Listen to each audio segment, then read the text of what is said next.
Mercer straight ahead and straight in. Oh, it's great in 8. Georgia wins it. This is 365 Sports, powered by SicEm365.com. Up top into the end zone. Caught. How did he make that one? Travis Hunter. 365 Sports is presented by IdealMRI.com. High-quality MRIs for $497 or less. IdealMRI.com. Your health is important, so is your budget. Pressure comes, he spins free, and he'll be knocked down. Ball is out. Texas falls on it. It's Vernon Broughton, who's had a monster night, who makes the recovery that should secure Texas's spot in the championship game. 365 Sports is also brought to you by Texas Farm Bureau Insurance, protecting Texans since 1952. I haven't heard Restrepo's name in a while.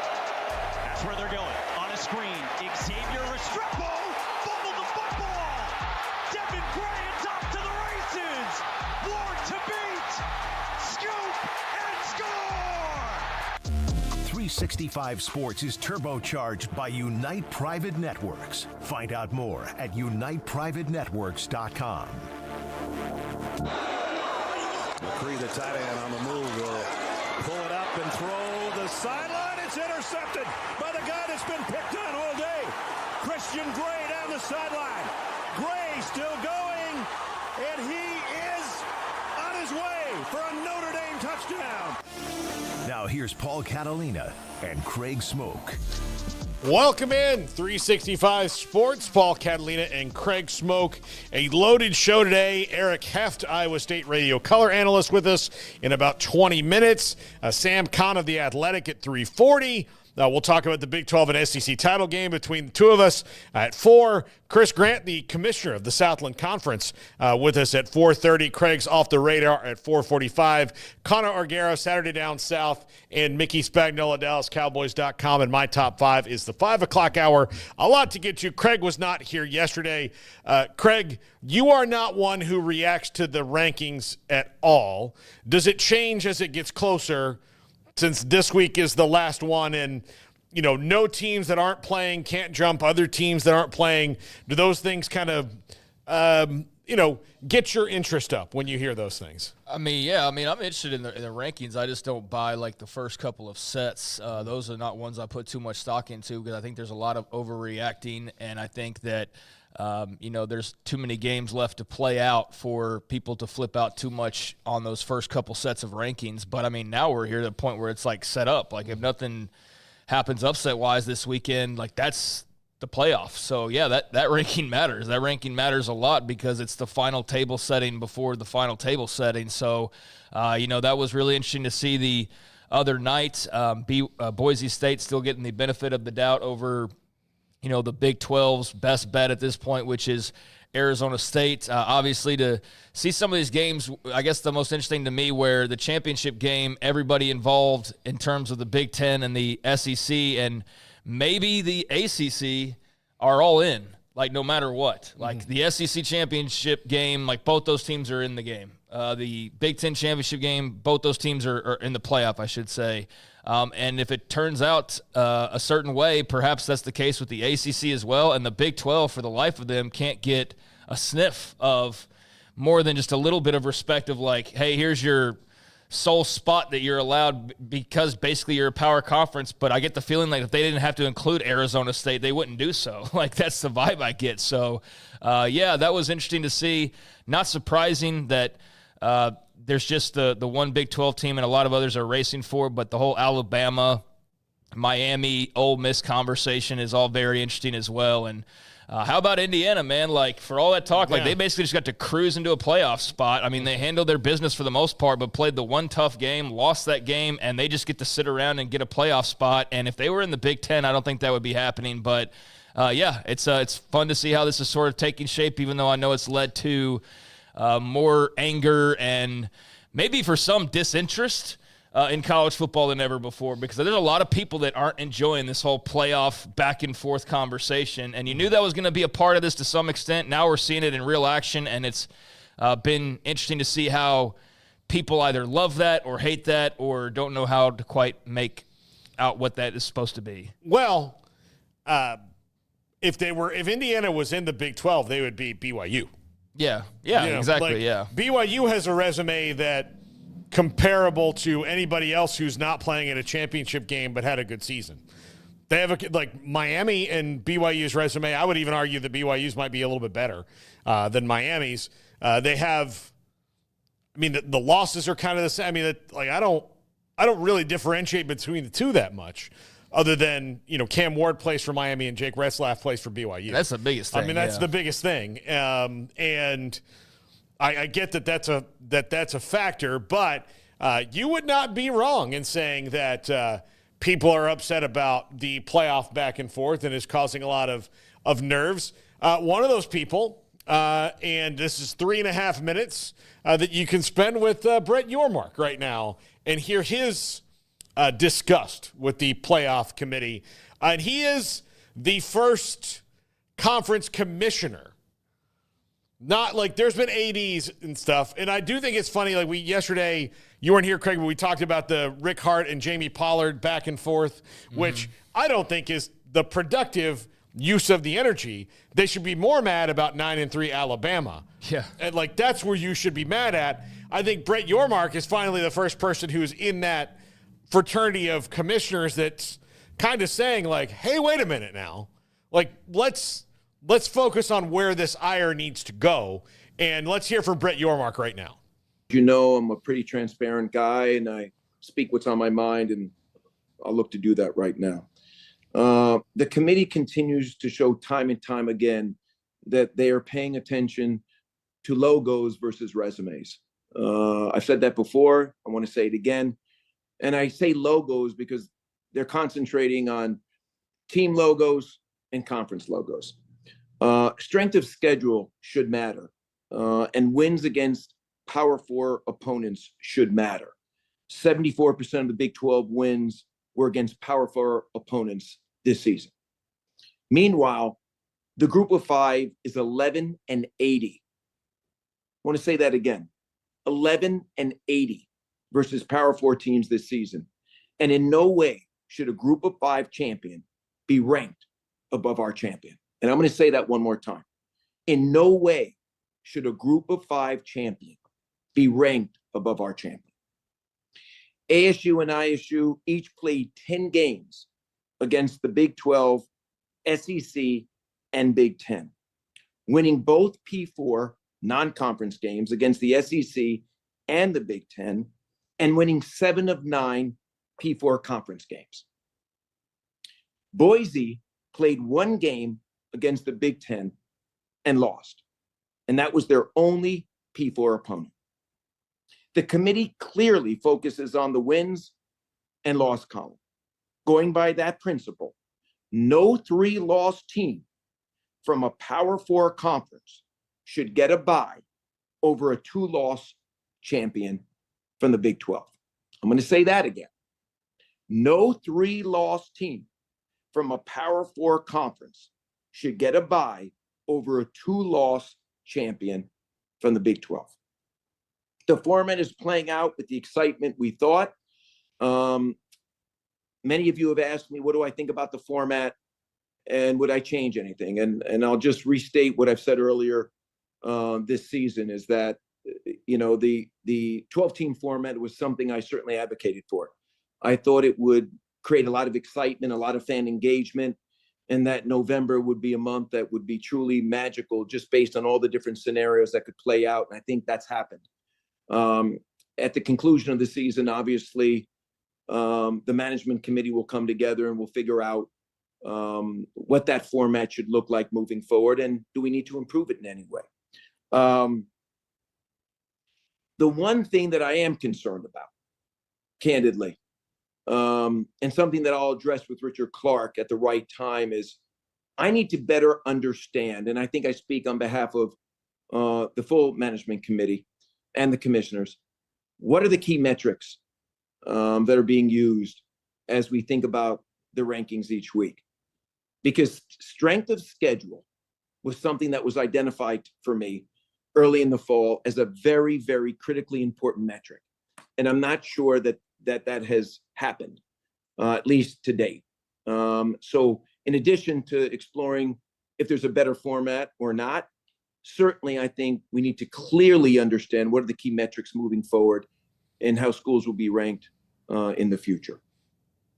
Yeah, he's the first one to me, Craig, that's called out the Super 2 conferences in that regard.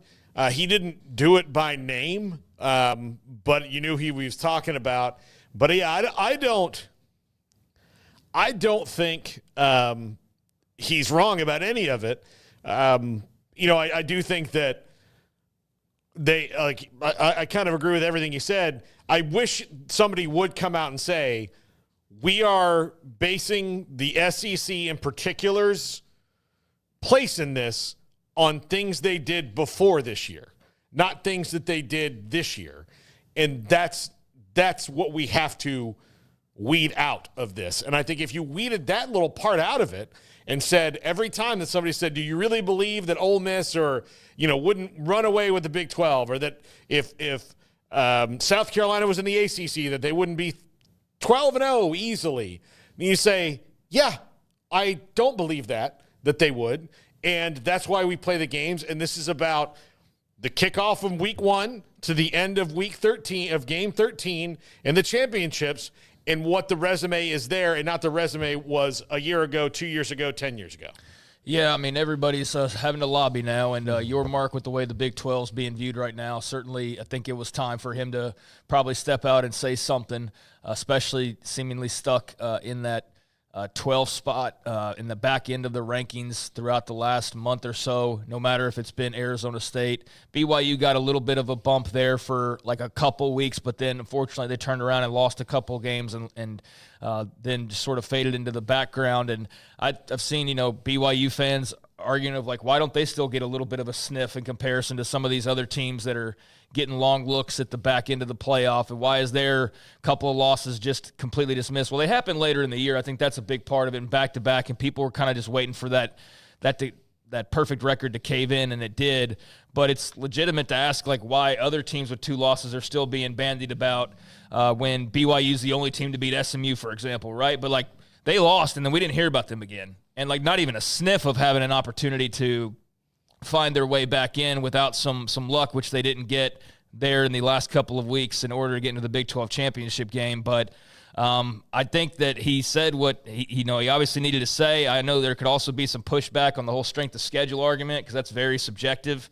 And the fact that, Boise State is going to go play UNLV this weekend, and if they were to beat UNLV, hey, there's a top 25 win, right? So Boise can spin this as well. It was interesting to see the back and forth, though, yesterday between ADs, and just seeing how heated this has all gotten. But I guess the main thing that I take away from that, other than a commissioner fighting for his league, and the fact the Big 12 should absolutely feel disrespected because of, I just use BYU as an example, the way that some of their teams are just kind of talked about, overlooked, and then just thrown to the wayside versus maybe some other comparable teams in other leagues, is you're absolutely right about the whole using history thing.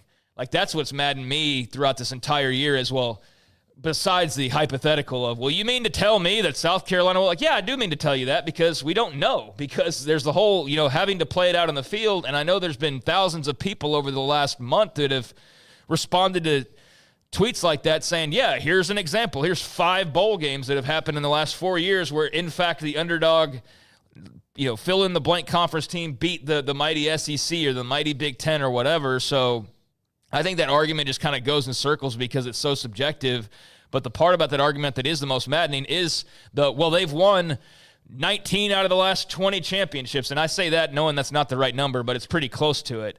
That you've won all these championships last year, somehow that means in 2024 that you should be granted extra playoff spots. I think that's bullcrap.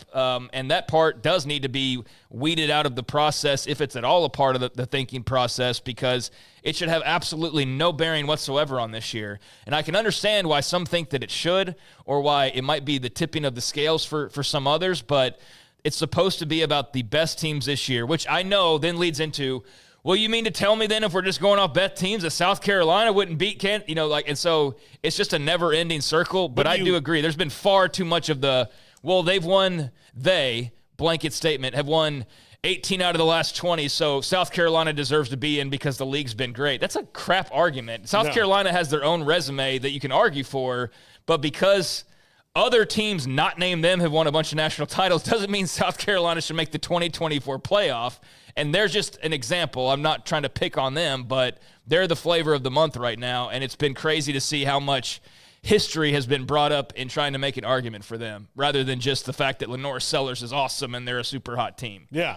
No, but the SEC is good, so South Carolina is good argument is like if Emory started doing 100 push-ups right now, the rest of us in this room would get stronger because we're around him. He's a part of 365 Sports, and he's doing push-ups, so we don't have to. No, like everybody has to do their own thing, and that's where I get like on this. I don't buy those arguments, and I think they need to tweet it out. And then if you say, okay, well, if we're picking the 12 best teams or the 12 most deserving or blah, blah, like whatever that nomenclature is, I think you do have to say, yeah, but you got to earn your way in. Like if you lose 3 games and you lose 2 games to 6-6 teams, one of which beat the hell out of you badly, that couldn't score any points the entire year, but beat you 24-3 with a quarterback who then promptly left, I don't know if why do those things not count? They have to make everything count the same way, and they don't. Yeah, they don't, and I don't know how you go about fixing that. I know there's probably big brain people that have their solutions lined up and figured that this was probably going to be the case. I mean, I know we talked about the expanded playoff, and I'm still in favor of it. I just think that it's a mess the way that they're trying to conduct the back end of it, and that was to be expected. They haven't changed anything from last year to this year. Yeah, they just kind of expanded that. Yeah, that was to be expected, and like some said, instead of arguing over who's the 4th spot, you're arguing over who the 12th spot is, and I think that that's less of a heated argument because that 4th spot was, that was the elite of the elite, and I can understand why people preferred that. I still don't because I do feel like it left pretty good teams out, but it does leave the door open to have all of this arguing over who's 11 and 12 or how many should this league get in. And I'll say it again, I just hate the whole the league pride thing that's come into such play, but because you make money off of how many teams you get in, that was also to be expected. So with the kind of power pull behind the scenes and the way college football is going, you can't help but raise your eyebrow when you see like a 4th, 5th team from this league getting a push, whereas the 2nd team in another league doesn't get any love whatsoever.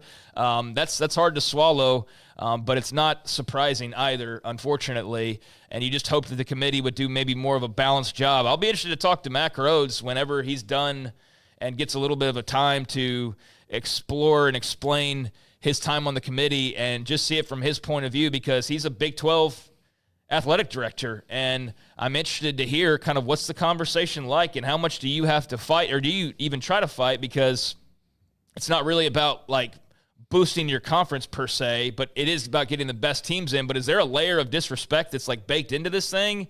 Is it about just the TV matchups? Like, I don't know, but I think college football has found itself in a bit of a pickle where there's people excited about the playoff and then at the same time pulling their hair out about the way the playoff's being executed. So you could have seen some of the foreshadowing for this.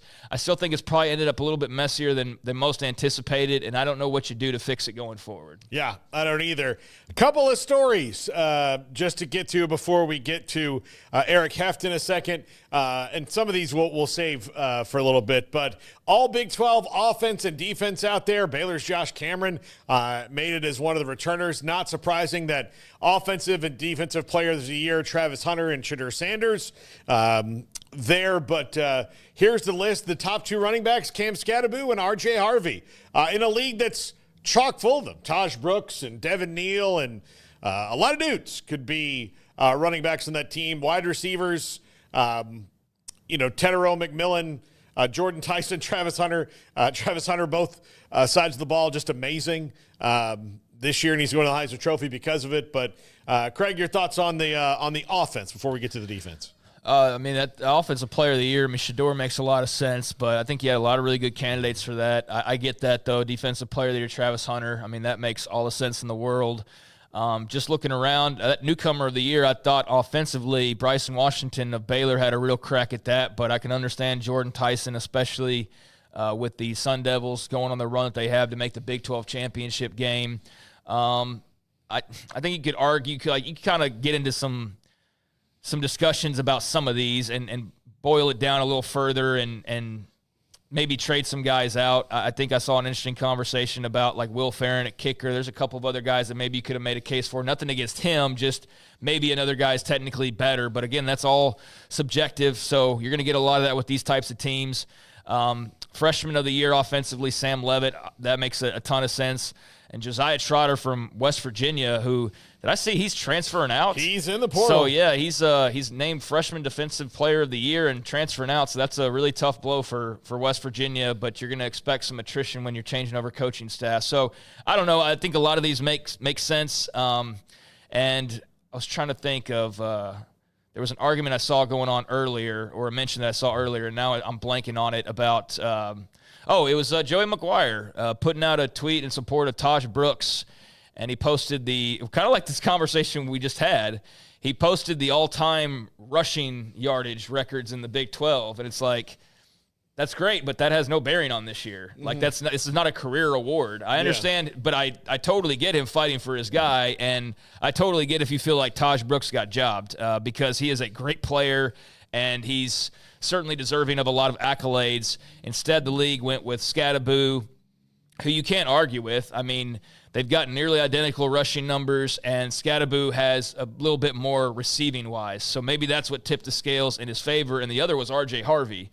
And I know UCF wasn't good, but he was. He's like one of the leading rushers in the entire country, yeah, too. So I think that was a situation where I totally get what Joey's wanting to say there, and that Taj Brooks was deserving of first team. I think it was more an issue of you only have two spots, and you have a league with a lot of great running backs, and you only had two spots, so you had to cut it off somewhere. But I definitely get him repping for his guy Taj Brooks there. Devin Neal got honorable mention. Yeah. I mean, so like this is a league that has a lot of really, really good running backs in it, and yeah, so sometimes it's going to be tough. But yeah, you've got guys that were Ollie Gordon was honorable mention, and he was the first teamer last year. So yeah, he actually had a pretty good year, all things told. I mean, you wouldn't know that if you didn't watch Oklahoma State, which if you didn't, I'd understand because they were down this year. But he actually, I think all said, had pretty good numbers and really put together a nice year given the circumstances. So I think that's just one where you have a limitation on your numbers. And Taj Brooks, I get, though, you want to see that guy get his flowers and get his honors while he can. And disappointing, I'm sure, for the folks out in Lubbock that he wasn't on that first team. Yeah. Let's check the defense before we take a break and go to Eric Heft here. Dante Corleone, not a surprise, and great to see him come back from the issue he had earlier in the year with the blood clots to make the first team. B.J. Green was the defensive newcomer of the year for Colorado, and you've got a lot of good names on this list. Two Baylor linebackers, Matt Jones and Keaton Thomas, who both played really, really well. And Matt Jones, he played like a man on fire this year.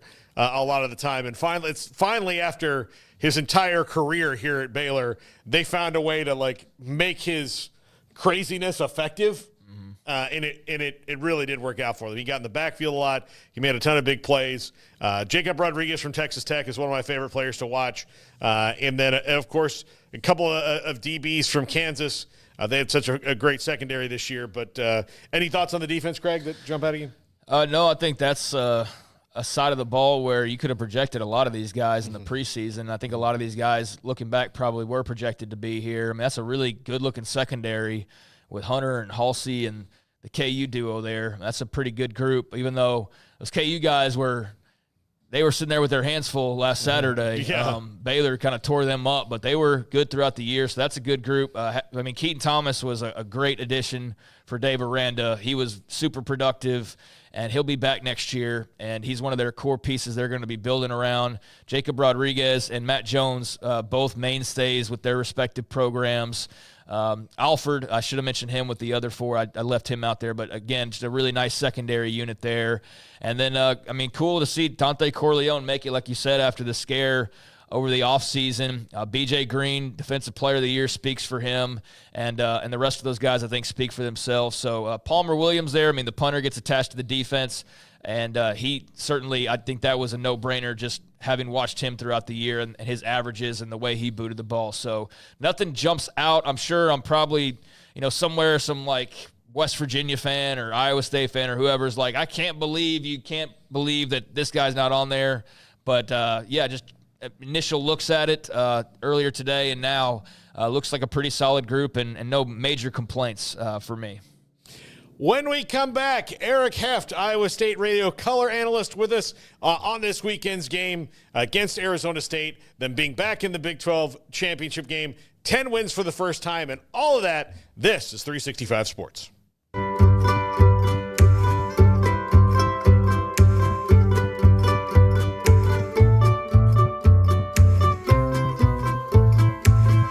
It's pleasant. It's different than any other dentist office. I really feel like they care. And it's not that you're here for 2 hours waiting on someone to take care of you. It's quick and easy, and I bring my kids, and my kids love being here too. They really love the treasure box. Staff is really nice and accommodating, real friendly. You feel more like home. It's not sterile looking. Everybody has their own personalized rooms with decorations and decor, and they'll even have a blanket for you when it's cold. I've recommended people to actually come here, and they are patients now. I really love it here. It feels like family.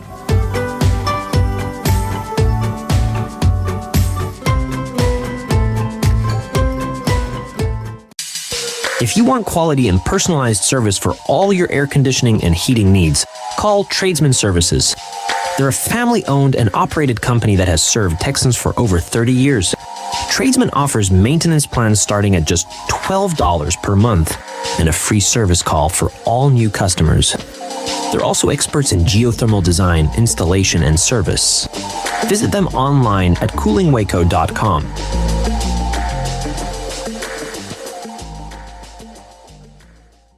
Another So-So Pizza from So-So's Pizza? But wait, there's Marco's! Our new triple pepperoni Magnifico pizza is stacked with classic, crispy cupped, and new bold shredded pepperoni. It's triple the flavor, and only at Marco's. Just $11.99.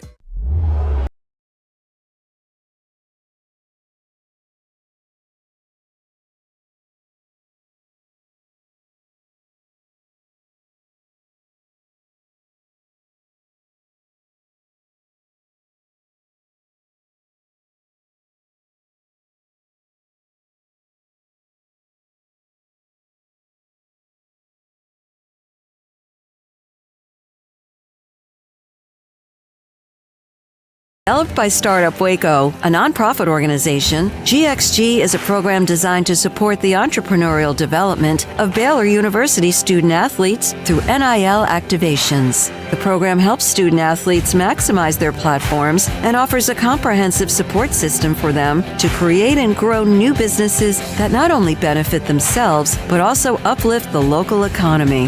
Fans who wish to support student athletes can donate to GXG via the GXG NIL Fund. BaylorBears.com/GXG. Contributions to support NIL activations through GXG can be made at BaylorBears.com/GXG. For more information, follow at GXG_GreenXGold on social media and visit the official website www.gxg.startupwaco.com. GXG, empowering student athlete entrepreneurship and uplifting the local economy through NIL activations.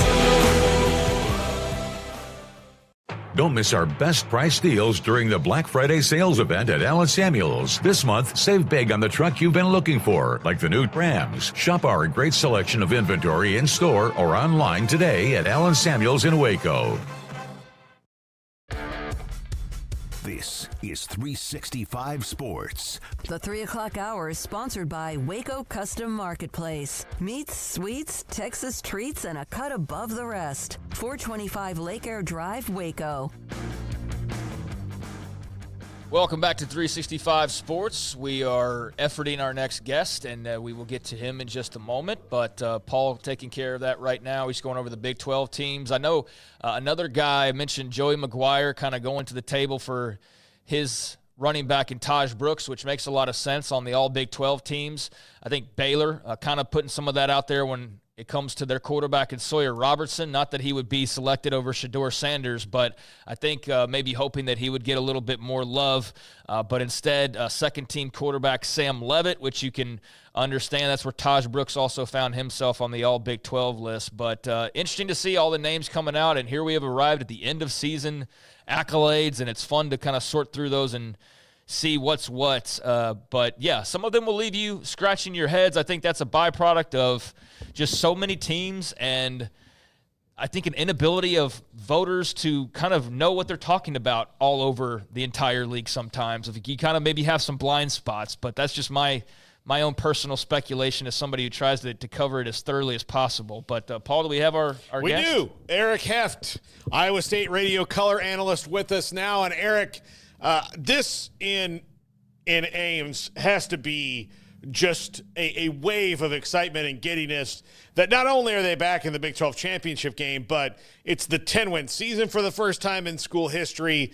There's a confidence about the Cyclones that probably has never existed before, right? Well, I've been around a long time, and I can say absolutely. It's been great. It's been a lot of fun for our fans. They've enjoyed the progression, and I think that one of the things they appreciate the most is they believe it's sustainable. And with Matt having a winning record in conference play, 7 of the last 8 years, I never thought I would see that at Iowa State going back a few years ago. So it's been great. The fans are excited, obviously basketball as well. Eric, did you have any hopes that this would be the case a month ago after that loss to Kansas? I mean, at that time, it kind of felt like their title hopes were still present, but almost dead in the water. How surprised are you that they found themselves in Arlington this Saturday? Oh, I would say at most mildly surprised. I believe these guys had a couple of tough outings, and Tech game kind of got away at the end, after they came back to take the lead. And then gave up the late score. And the Kansas game, that was just one of those games. But I really thought the leadership on the team, the staff, they still believed that they could right the ship, which is what they had to do. And they started playing a little bit better. Got better performances from a couple of key guys on defense for sure. And all those things kind of culminated in Iowa State, being where they are. Eric, Rocco Becht was not the hero they wanted a couple years ago. He was just kind of like, well, Rocco Becht's going to be the starter because of all these things that have happened. But that has been just a joyous boon to them because he is not only really good, he's also really good in the fourth quarter, which is, I don't know if that's a teachable skill, is it? I don't think it is. I mean, he's got that factor. But I will say this. Prior to the start of last season, when we found out a quarterback was not going to be back, it was going to be a competition between Hunter Dekkers and Rocco Becht. That's how much belief that the coaches had in Rocco and his ability to be a real leader. They thought that's an area where he just shined, and it just came through time after time in practices and everything that they were doing. So, because he'd been around for a redshirt year, and they really thought he could be the guy. Now, he's certainly exceeded over 3,000 yards passing in each of his freshman and sophomore seasons. It's been great, but you nailed it. His ability to make plays with the game on the line is something that we've never seen here, at least in the almost 50 years I've been around here. Eric, have you seen many seasons where the injuries have piled up, especially in certain spots like at linebacker like they did for the Cyclones? I think that's maybe what I'm most impressed by is just the ability to handle adversity, knowing how tough some of these depth issues were at times this season. Oh, absolutely. And it started in spring, with losing a potential starter in spring practice in Carson Willick. And then Caleb Bacon goes out on a special teams play in the first quarter of the first game. Then you have injuries we're down to, I tell you what, we're playing Baylor and somebody gets hurt. I can't remember which one it was. There's so many, I can't keep track of them all. And number 41, Ryland Barnes comes in. I looked over at my broadcast partner, John, and I said, who the hell's this? I didn't even really know. He was a walk-on. He was fourth string in the spring.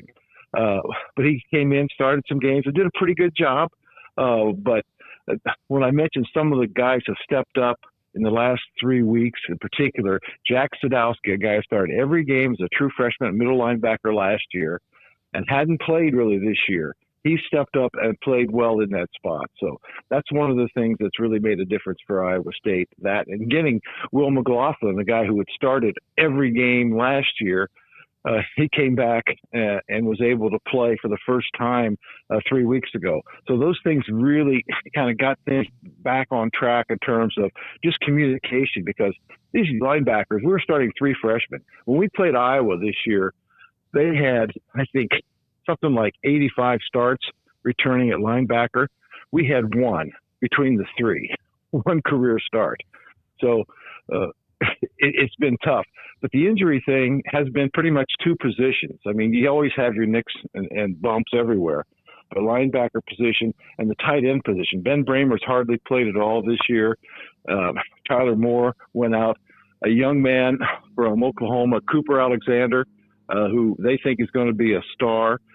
He played in the first game, a true freshman. He would have been a guy in the rotation.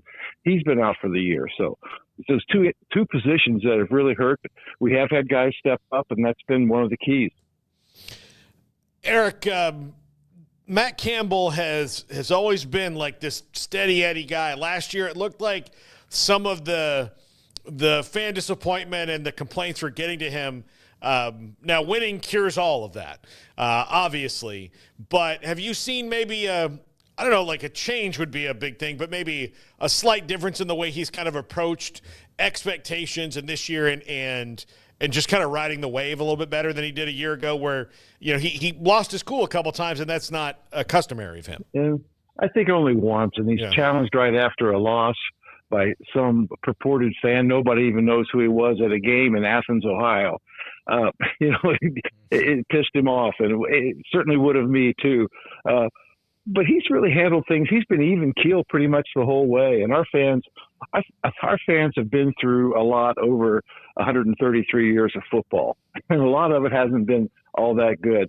And I think most fans appreciate what he has brought and continues to bring, sustainable success at a place where that hasn't been the case. So no, I don't think he's really changed. He's been the same guy since I met him 9 years ago. Eric, when it comes to the game on Saturday, Arizona State's obviously riding in on a bit of a heater. They are going to be without Jordan Tyson, which I think is a very important loss for them. But regardless, they're still slight favorites heading into this game. What's your opinion based on what you know about Arizona State on what the Cyclones are facing and what they can maybe take advantage of, what they need to look out for? Well, they're probably the hottest team in the league right now, and Iowa State hasn't played its best football in the last few weeks, but they've played well enough, and I think that's kind of been the key. Number one, Iowa State's rush defense, especially in the middle of the season, typically has been a strength, and it was gashed, by some really, really talented running backs. And of course, we're going to find another great running back on Saturday in Scadaboo. But the last couple of weeks, we have defended the run much better. And once again, getting Will McLaughlin back, Sadowski coming in, and Dominic Orange starting to be the freak that Bruce Feldman called him in preseason at that nose tackle spot. Those guys have made a big difference, and I think that's going to be one of the keys. I'm super impressed with the young quarterback, Levitt, but boy, not having Tyson. It would be like Iowa State not having Jaden Higgins. But for Iowa State, we still have Jalen Knoll. They don't have anybody else that I've seen that can rise up and do the things that Tyson could do. So I think that's going to be big. And once again, I think for Iowa State, just got to keep it close, hang in there, and then let Rocco cook in the fourth quarter. What is your assessment of Iowa State, Arizona State? Should the loser, just like many other conferences, still be in the playoff, in your opinion? Hell, we're lucky to have the winner in the playoff. The way that committee's going.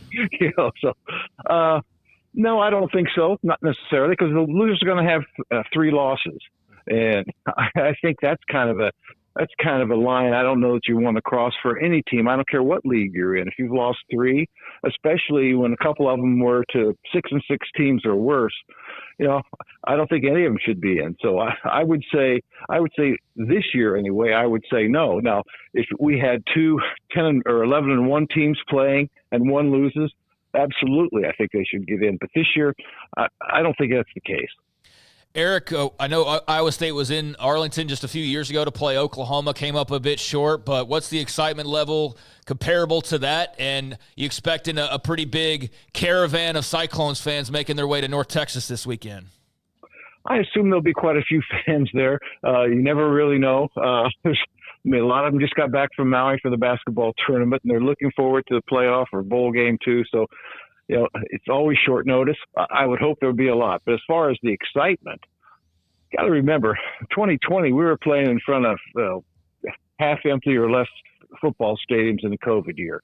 So it was so much different, and they weren't allowed to have that many people in Dallas or in Arlington for the championship. So it's a lot different. The whole vibe is different. Everybody kind of watched it 4 years ago, a little bit detached. I think they're fully engaged this year. Eric Heft, Iowa State radio color analyst. Eric, enjoy Dallas this weekend, and thanks for hopping on the show. Oh, my pleasure. Eric Heft, Iowa State radio color analyst, with us here on 365 Sports. And one of our favorite guests was on Fridays, and he was on Thursdays, and he's back on Thursdays, or whatever, Sam Kahn. So now he'll be back with us every Thursday. And if Smokey had not reminded me, I would have been sitting here, thinking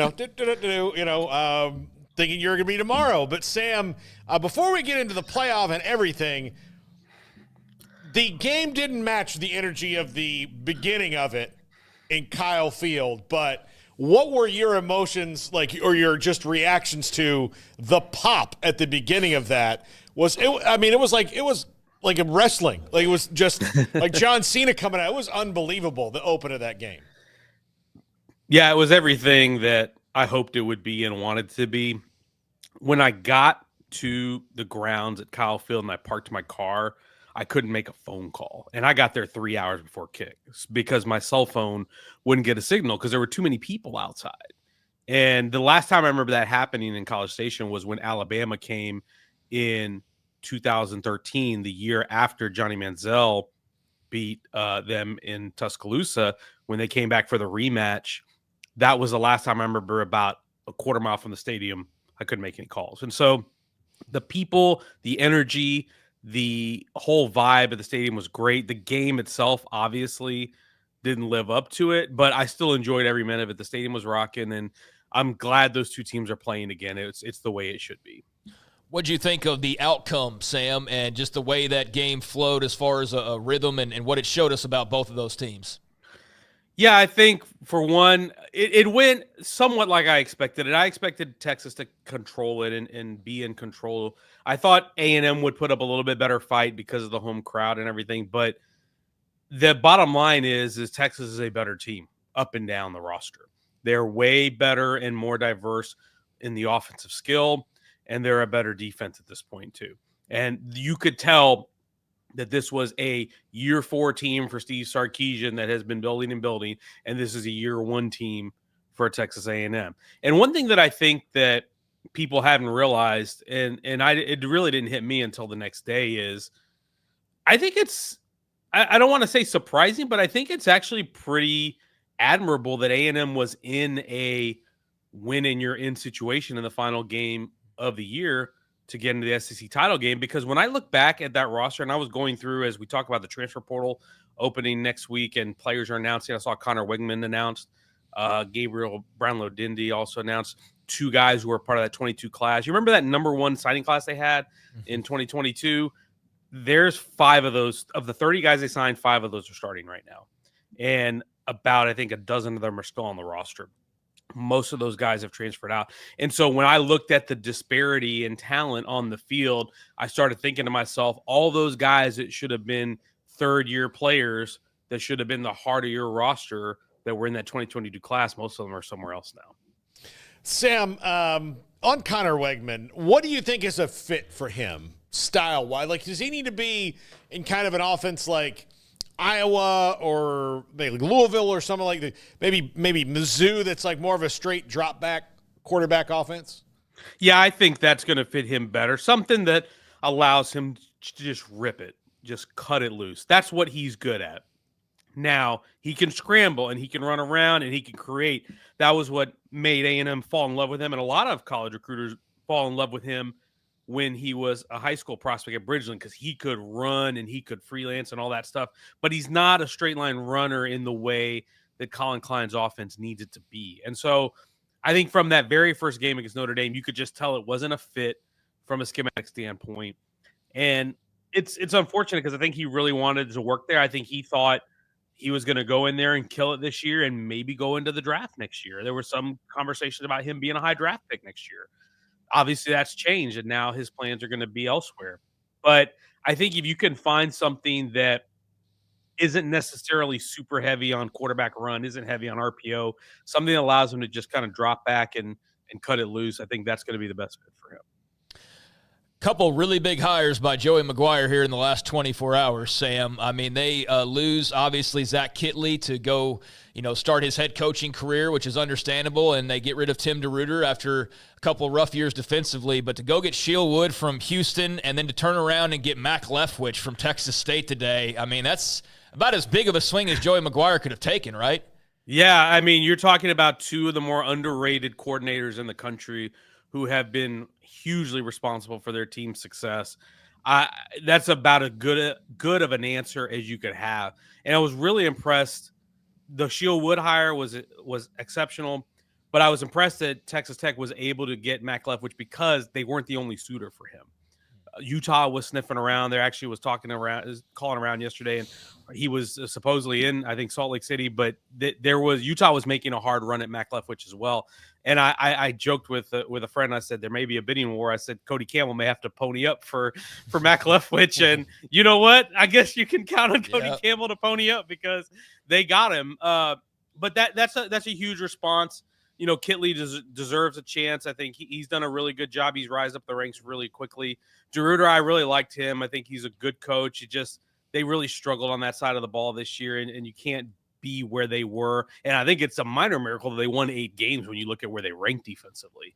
But he'll land on his feet. He's a veteran. He's a good guy. But Sheil Wood is one of the biggest reasons Houston won 4 games this year. You're talking about the worst offense in the country statistically. I think they averaged 14 points a game. So for them to get 4 wins mostly rides on the defense that Sheil Wood put out there every week.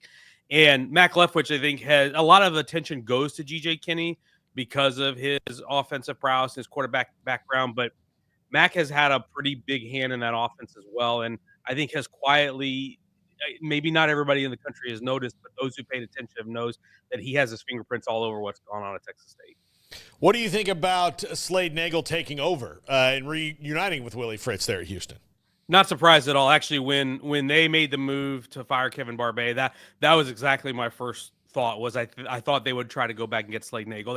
He came really close to going the first time. I don't know that he ever actually made it to Houston, but that when Willie first got the job, he had committed to going over there and then ended up staying at Tulane to be the interim, and of course ended up at LSU. But I just thought from Willie's going to want to do what Willie does, and they really found some magic there in that last season at Tulane, and he's been with Willie for 8 years and had that whole vision of what it was like to build it from the ground up at Tulane. And so I think once Willie decided to go elsewhere, I thought the first call was going to be, hey, let's go back to somebody I'm familiar with, somebody I trust, and somebody that can get us going in the right direction. So I'm not shocked at all, and I think it'll actually.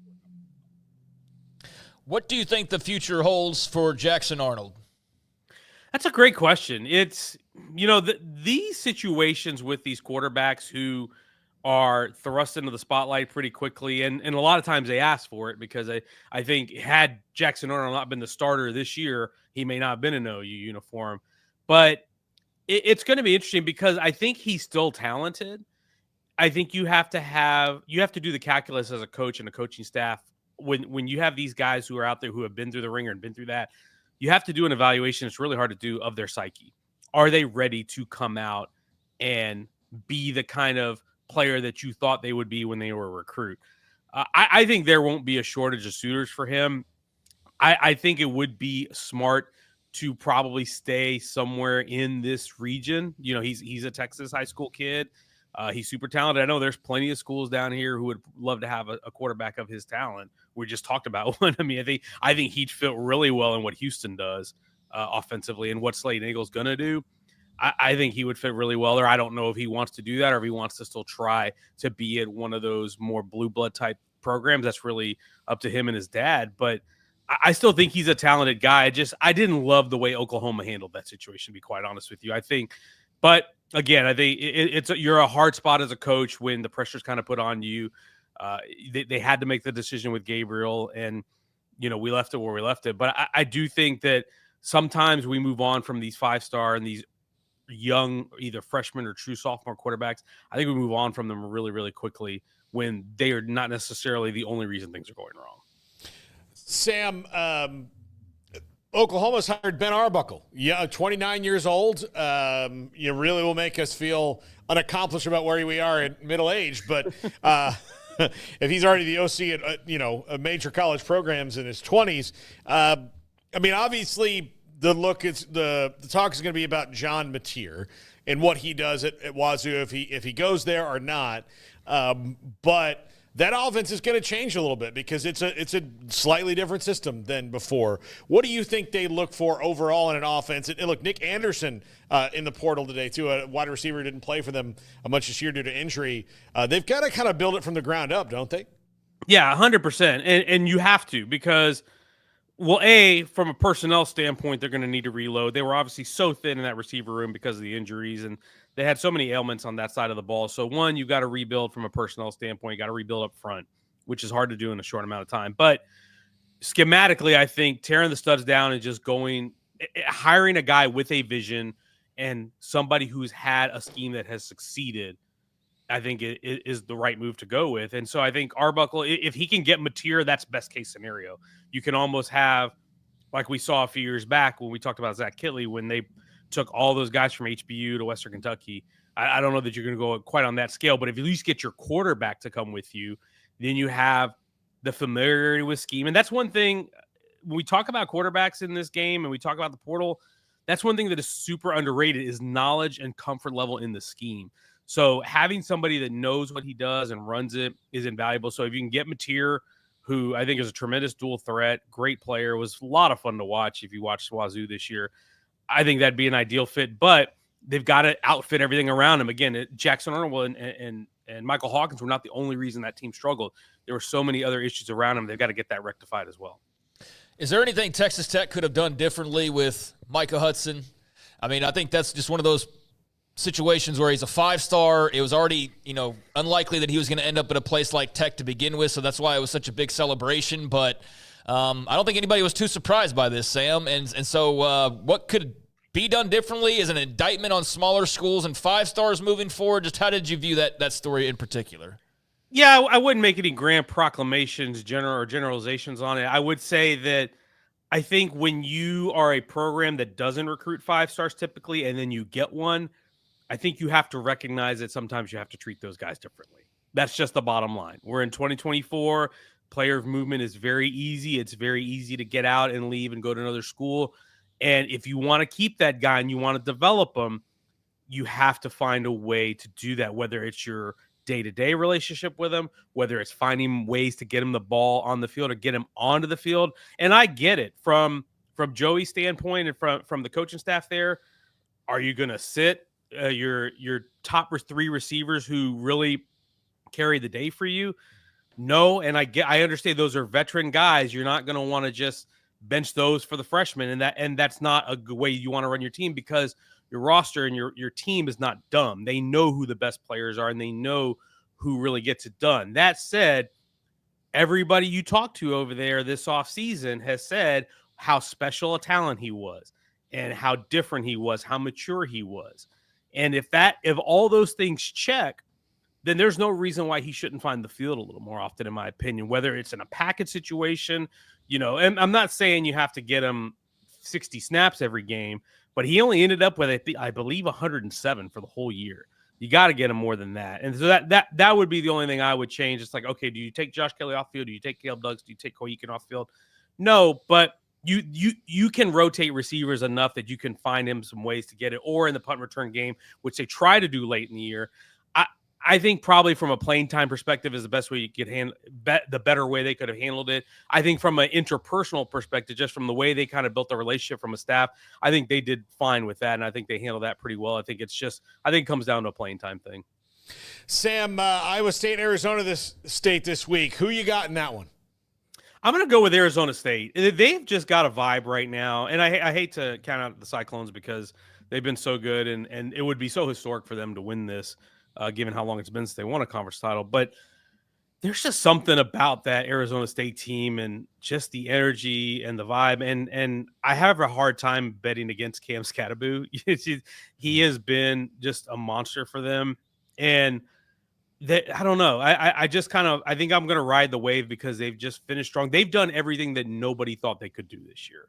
Not only were they picked last, I thought if they would have been 6-6 or 7-5, that would have been a really good year. And here they are playing for the Big 12 championship and a college football playoff berth. That's incredible. And it's a testament to not only how quickly they flipped the roster, but how well they've been able to connect and develop those guys and make it all work. And also, by the way, doing it with a portal quarterback with Sam Levitt, who's had a really good season. So I think they're going to get it done. I just think they're a little more explosive, and I think they're going to be hard to count against the John Haycock defense too. That if anybody's going to be able to slow down an offense, it's Iowa State. So I think it's going to be a lot of fun to watch this weekend.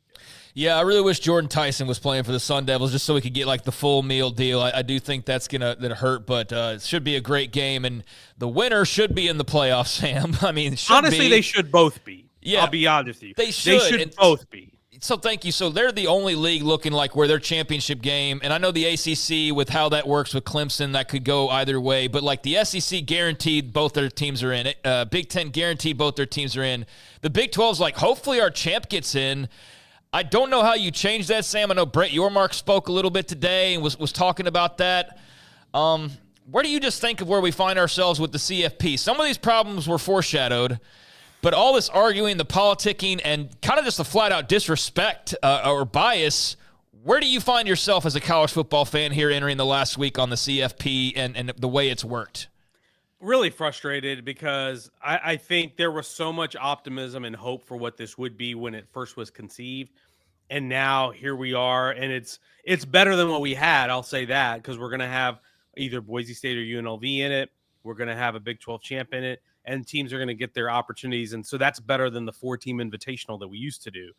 But it's still very flawed. And I don't like the fact that we're out here lobbying for a 3-loss Alabama who got housed by Oklahoma to go in over an SMU team that has yet to lose a conference game and whose only loss is to a 10-2 BYU. To me, it's the definition of insanity. And I fear that we're headed to a place where it's just going to be whatever the SEC and the Big Ten want. Everybody's going to placate them. And whether it's through just getting the at-large bids this time or adding extra automatic bids in the future, I have a bad feeling that's where we're headed. And that really is going to crush the excitement that I had for this and the enjoyment that I'll take from it.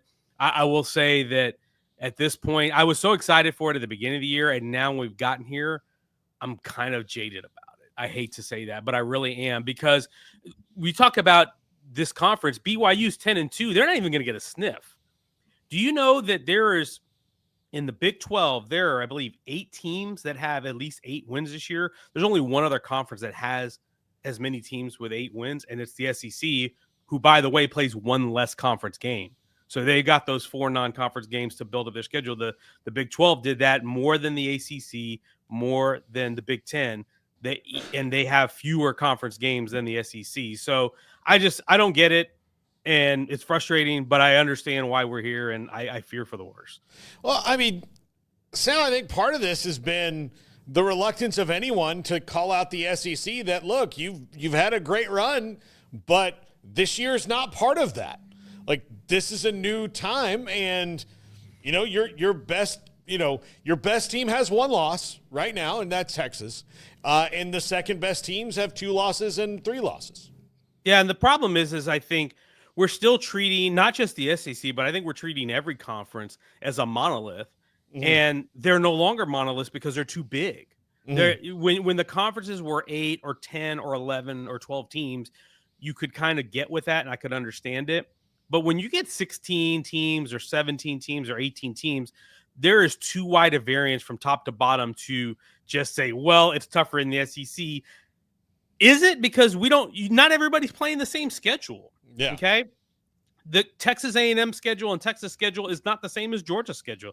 That's just the bottom line. And so I don't like how we treat that. And part of this goes back to the fact that we are in conferences this large. And if we were in a 12-team playoff in the previous era, when the Pac-12 in its old form still existed, and we had 16 conferences, then I think it would work out a lot more neatly and nicely. But we're not in that anymore. We're in this world because everybody's chasing TV dollars, and we have this half measure that I feel like is going to leave a lot of us unsatisfied. Sam Kahn of The Athletic. Sam, talk to you again next week on Thursday. Your old day, new day, back again. That's Sam Kahn of The Athletic. We'll see him again next week. This is 365 Sports. Next, Craig, what? Next what? Oh, we're going to get into the Big 12 and SEC title game and a couple of our stories we didn't get to, like who UNC might have interviewed for their coaching job today. Yeah, can we get into Mac Leftwich and what Tech's done and some of what we talked about there? That'd be good, too, because those are interesting hires. I think if you're a Texas Tech fan, you are all smiles today for sure. By the way, as a matter of fact, we have a slide on Mac Leftwich. So we're going to do that. Mac Leftwich, an interesting decision at UCLA as well, and an interesting candidate, North Carolina. This is 365 Sports. Baylor Scott & White Southwest Sports Medicine and Orthopedics, the team physicians for Baylor Athletics, diagnosing and treating all sports-related injuries, including concussions. These specialists also provide orthopedic services for athletes and non-athletes alike, whether it's knee or shoulder pain, a wrist injury, orthopedic spine care, and even an arthritis and total joint clinic. Trust the doctors Baylor Athletics trust. Baylor Scott & White Southwest Sports Medicine and Orthopedics wants to get you back in the game. Camille Johnson Realtors guide you seamlessly through the process of buying your dream home or selling your current one. Commercial, farm and ranch, or residential, Camille Johnson Realtors can smoothly and successfully lead you through any transaction. With a team of 28 experienced agents who are excited about serving you, Camille Johnson Realtors services the entire greater Waco area. If you're in the market to buy or sell, contact Camille Johnson Realtors, 104 Midway Center in Woodway, or find them online at www.camillejohnson.com. Camille Johnson Realtors, elegant, charming, warm. Welcome home. Petty Clinic Men's Healthcare in Woodway is now proud to offer you men an exceptional weight management body sculpting product called semaglutide, also known as Ozempic or Wegovy. Semaglutide is an FDA-approved weight management medication. Once-a-week injections of this powerful medication offers an average body fat weight loss of 20% within the first year of treatment. In addition to body sculpting, semaglutide also normalizes blood sugars and has the clinical research proof of reducing blood pressure, cholesterol, stroke, and heart attack risk. If you're like most men and you have stubborn fat that will just not respond to typical diets and exercise, then help is finally here. Semaglutide, affordable, highly effective. Google search Petty Clinic Waco and reach out to the Petty Clinic team today for a free consultation with Dr. Petty to see if semaglutide is right for you. Go to pettycliniclowt.com.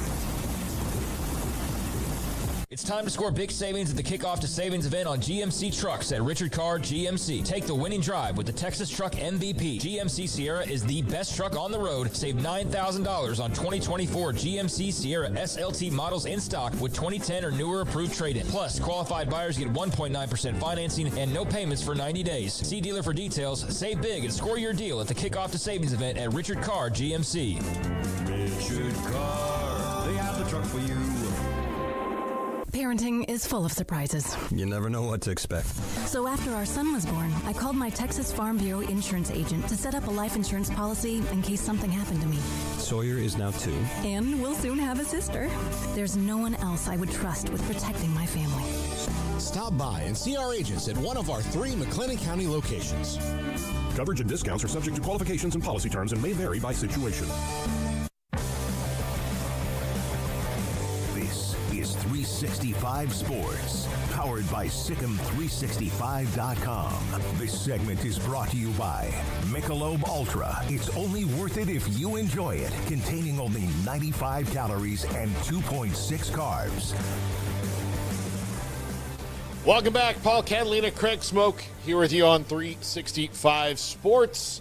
And a couple of things that we didn't get to, and then we're going to talk Big 12 and SEC title game. Tomorrow we'll get into the ACC and the Big 10 game. But, Craig, you brought it up right before the break. Mac Leftwich, now the offensive coordinator at Texas Tech, a 3-year deal to become their offense. He's got a top 15 offense in the last 2 years.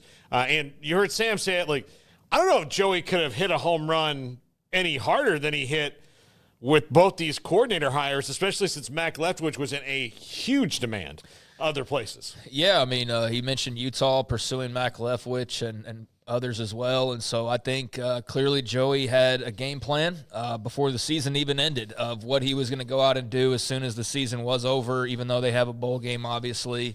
And clearly a defensive change was right at the top of the list, and he identified Shieldwood pretty quickly and got that done. So kudos to him on that. That alone, I think, would have been a hire to get excited about, but then less than 24 hours later to then go and land one of the top offensive minds in the entire country, especially if you're talking, under 35 guys. Then Mac Leftwich, along with his partner in crime, G.J. Kinney, are both near the top of that list. So, Texas State's been pretty prolific, and before that, Incarnate Word. I think, obviously, Kinney has something to do with that as well, but Leftwich was part of that secret sauce. And so now with, obviously a big budget and a lot of talented players coming back, and now a revamped defense, there's a lot of excitement. 8-4, maybe 9-4 when all is said and done. They've been very successful in their bowl games under McGuire, so there's reason to believe they can continue that. And just regardless of what happens in the bowl game, I'm just throwing that on as like more frosting on this thing that could make it even better. But you've already kickstarted the offseason in an exciting fashion for your fan base. To now they're like, I'm already seeing the tweets, and there's going to be millions of these before the actual kickoff next year. But like, we were 8-4, and we just hired the number 20-something OC and the number 20-something DC, and so the drums are already beating for 2025 is my point. And it was kind of a weird year where you didn't necessarily beat the best teams on your schedule, and it left people feeling a little bit weird of where you ended up. But at the same time, you looked at 8-4, you're like, damn, that's a pretty good year. Like, they've been tapping out at 8 wins. They got 8 in the regular season. They could win 9, so there was some still upward trajectory there. And then you add on a couple of sensational hires, and yeah, there's a lot of electricity around Texas Tech already for next season. So masterful job at landing both of those guys, and I'm sure it didn't take much coaxing to get Cody Campbell or whoever else to open up that checkbook, because they've been pretty public about wanting to get this thing where it needs to be. So big day, a big couple of days for those folks out in Lubbock. Yeah, huge for them. Elsewhere, this guy's career is kind of baffling. Eric Bieniemy was the number 1 offensive coordinator in the NFL because of Patrick Mahomes, but now he's been let go at UCLA. He was with the Commanders last year, and they let him go in favor of Cliff Kingsbury when Dan Quinn took the job. And there was a lot of outcry about him not getting head coaching jobs, but part of this might be he didn't really call plays when he was in Kansas City. That was Andy Reid. And while he might be, a nice position coach or whatever, I'm just not sure he's that dude. Maybe he just hasn't gotten the right shot yet. But so far, it just hadn't worked out for him. I don't know, man. Something's not adding up here. I've been hearing for years. I thought it was racism when he didn't get a job like 7 years ago as a head coach, right? Like, I mean, I had plenty of people on social media, on shows that I did that were, man, so they're conspiring against Eric Bieniemy. And I'm like, well, something's going on because, like, years are rolling off the calendar and nobody's hiring this guy for the jobs that you think he should be getting hired for. So what do we not know? Yeah. Because it's one thing if, like, the NFL's not hiring him as a head coach, and it's another thing you keep on rolling along, and he's still moving along himself, but not upward into that head coaching spot at the NFL or college level. So I don't know, and it could be that, it was a lot of Andy Reid that he got credit for. I'm not sure. I definitely don't know to be exact there. But a guy who's been on a lot of successful sides of the coin not getting that call, and now here, like, not even being a coordinator at this point, it's just been a very weird, couple laps around the globe for Eric Bieniemy's coaching career. I don't know what to quite make of it because I feel like you've got to know the behind the scenes to really fully understand the big picture, if that makes sense. Yeah. Because something's going on there where he wasn't getting the nod, and it could be that he was getting way too much credit publicly that he didn't necessarily deserve, or I don't know. I'm just speculating here, but I mean, UCLA making that decision, not surprised by that at all. They were a very forgettable team this year. Offense wasn't that great, and we'll see where he lands next. And next up, a weird story. Former Patriots coach Bill Belichick has interviewed for the UNC coaching job, first reported by Inside Carolina and confirmed by many now that it happened. I don't know, like, if it's a great idea or a horrible idea. In case he breaks up with his girlfriend, there'll be other 20-year-olds there. I mean, it's just such a does he want to, like, do all this that's in college football right now, or? I don't know. I'm bothered by the typo, and I can't help that. I should have been an editor in another life. I really should have put Patriots, Brett. Patriots is what he had on there. I noticed things like that. I really should have been an editor. But, this is a very interesting story. I don't think this is going to happen. I guess is what I'm saying. I don't think that there's a really legit shot that this happens, but I think it's fun to see put out there and just see the sort of reactions to that. And I saw a few people making the joke about, is his girlfriend also going to enroll in classes once he takes the job, things like that.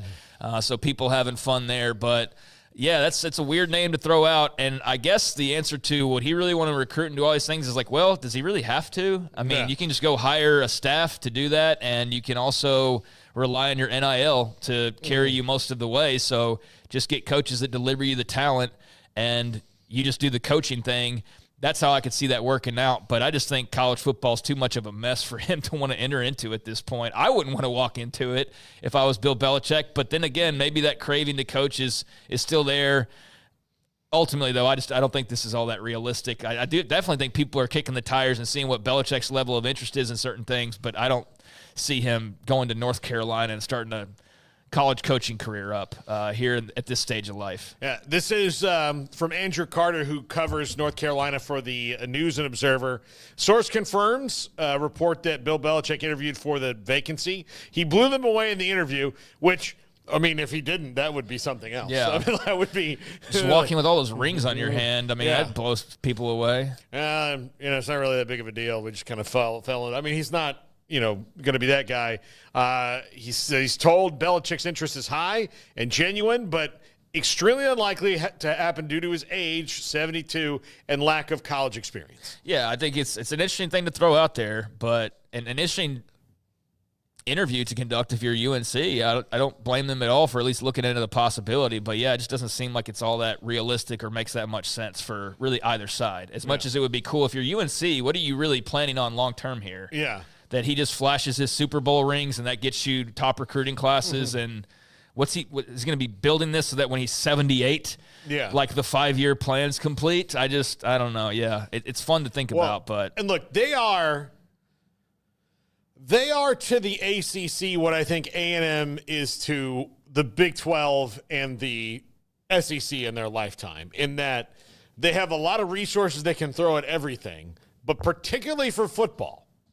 Like basketball, baseball, a lot of things, great in North Carolina. But for football, they haven't won an ACC title in 40-plus years. I mean, that for a school that's that big with that kind of resources, that seems to, I mean, it's not like they don't care about football. Obviously, it's a basketball school, but it's not a school like Indiana has been until this year that was like basketball. I guess we have to have a football team too.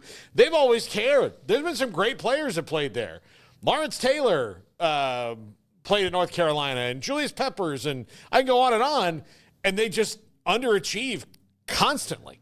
Yeah, I mean, they're definitely a basketball school, but I think with where they are in the NIL world and have this opportunity to kind of shake things up, and also being maybe on the precipice of something even bigger in realignment in the next few years, they're obviously one of those brands out of the ACC that is very attractive potentially to some folks out there. So I think it's a good time to position yourself as best as you possibly can if you're UNC, and this is a great opportunity to do that, but not by hiring Bill Belichick. I just think that's – I mean, you just got rid of Mac Brown, who's, too old? And so you're going to bring in another guy who's like the same age as Mac Brown is, who has even less college coaching experience, and just throw him into the NIL transfer portal world. I think it's fun to think about. I don't think it's all that realistic. I think it's worth kicking the tires on it for UNC, but it doesn't make a whole lot of sense for trying to turn this football program into the basketball equivalent and have it be as successful as it could possibly be. Yeah, no, I just think it's pretty bizarre to throw him out there. Although for the next guy, he'd be like, look, I got this job over Bill Belichick. Yeah, I beat out Bill Belichick for the North Carolina job. That'd be something cool to say. Yeah. Raheem Morris can say that in Atlanta right now. He's like one of the so it's a very small fraternity of guys who beat out Bill Belichick for jobs. Craig, let's start with the SEC title game, Texas and Georgia this weekend, and it's a rematch, and Georgia really beat them handily when they played them before. It was by and large the worst game of Texas' season, and obviously because it's their only loss, but even then, it wasn't, they had one little spot where it kind of got close, but it really was Georgia, and that was Georgia's best win and Texas's worst loss. These are two different teams, though, now. They've been through a lot. What do you expect to see differently this week? I think that this is obviously a very fun rematch to get into. I think Texas is going to have a bit more of a say in things than they did the last time around. I feel like that game sort of started to get away from them. I don't think they're going to be as overwhelmed. Does that make sense? I feel like they got a little bit overwhelmed in that first game and maybe got some punches thrown their way that they didn't or weren't quite equipped, ready to respond with. And then there's the biggest thing I expect is not a whole kerfluffle over trash on the field, interrupting the flow of the game and flipping the entire feel of that game in a moment's notice. I think that's going to be something that's hopefully absent from this game so that we can just see these two teams square up, period. No, hey, there was this or there was that. And that's why I still think they got that call right in the end, because you would have had this huge asterisk next to that game if that didn't work out the way that it did the last time around. But that's the one thing I expect to definitely be different. And I think you got to get some better quarterback play if you're Georgia. I think that's one thing. I don't think you were all that impressed by what you saw in that first go-round. And if you're Texas,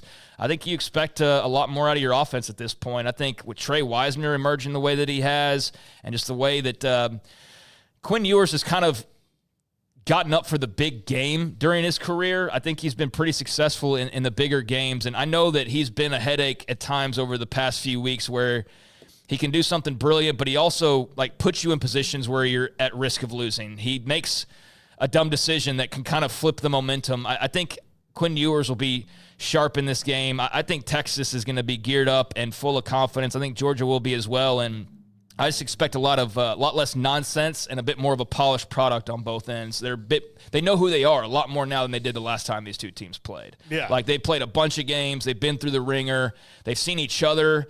I don't think they're either drastically different, but I do think Trey Wisner is a big difference from the first go-around, for example. And there's other versions of that throughout both of these teams. So, yeah, man, this is going to be a slobber knocker. I cannot wait for this game. Yeah, I think a lot of it depends on, not falling behind like they did before. Yes, very much so. And, you know, getting into the, like you said, they got caught so, you know. You're down 23-0 at halftime. Yeah, they're down 23-0. I don't expect that this time around. Yeah, I mean, like if it was like a prize fight, like they got knocked down in the first round and then just never regained their footing, even though they kept in it until the end. Like they just took that one big shot and then never really gained their footing. Even though they got a couple in, it just really didn't work out for them. You know, how does the probably mostly Georgia atmosphere affect it? You know, since it's in their backyard and not Texas's backyard. And I wonder how many SEC title games they play, like Texas winds up playing in Atlanta over like the first decade of them being there to where they start floating out. Like, you know, Houston's really nice. Yeah. I'm sure they're already looking at Arlington for a title game at some point. I'm sure that's going to be the thing about the SEC now is with the markets that you have. You had Atlanta already, you had New Orleans already, you have Nashville, right? I mean, you can throw in, I guess, Jacksonville. I know that's not the same. You know what I'm saying though? Like you have these markets that are yours. And so I think now, Dallas and Houston are wide open to you as well. So I think that's inevitable. I also would not expect Georgia, despite being up at halftime the way they were, like I don't expect that'll be the case. I don't expect that we'll have, again, the big issue with the trash on the field and all that came with that. I also don't expect Carson Beck will necessarily throw 3 interceptions like right there. I mean, it was pretty amazing they had the lead that they had with the way that he played. So I think he's got to be much, much better. But against this Texas defense, that's going to be a lot easier said than done.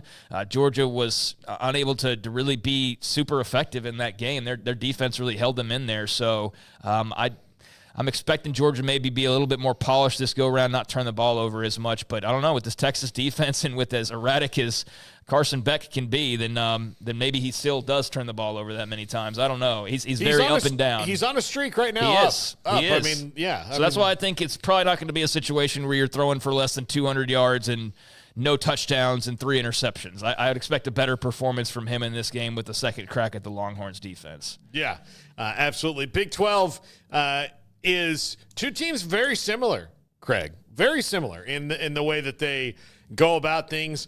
They both have very good offenses, but you wouldn't call them like high-flying offenses. You know, they're not like Tech or something like that where they get a bunch of yards or anything like that. They just kind of they move the ball on drives, you know, and good running games, good receivers, all that stuff. No Jordan Tyson.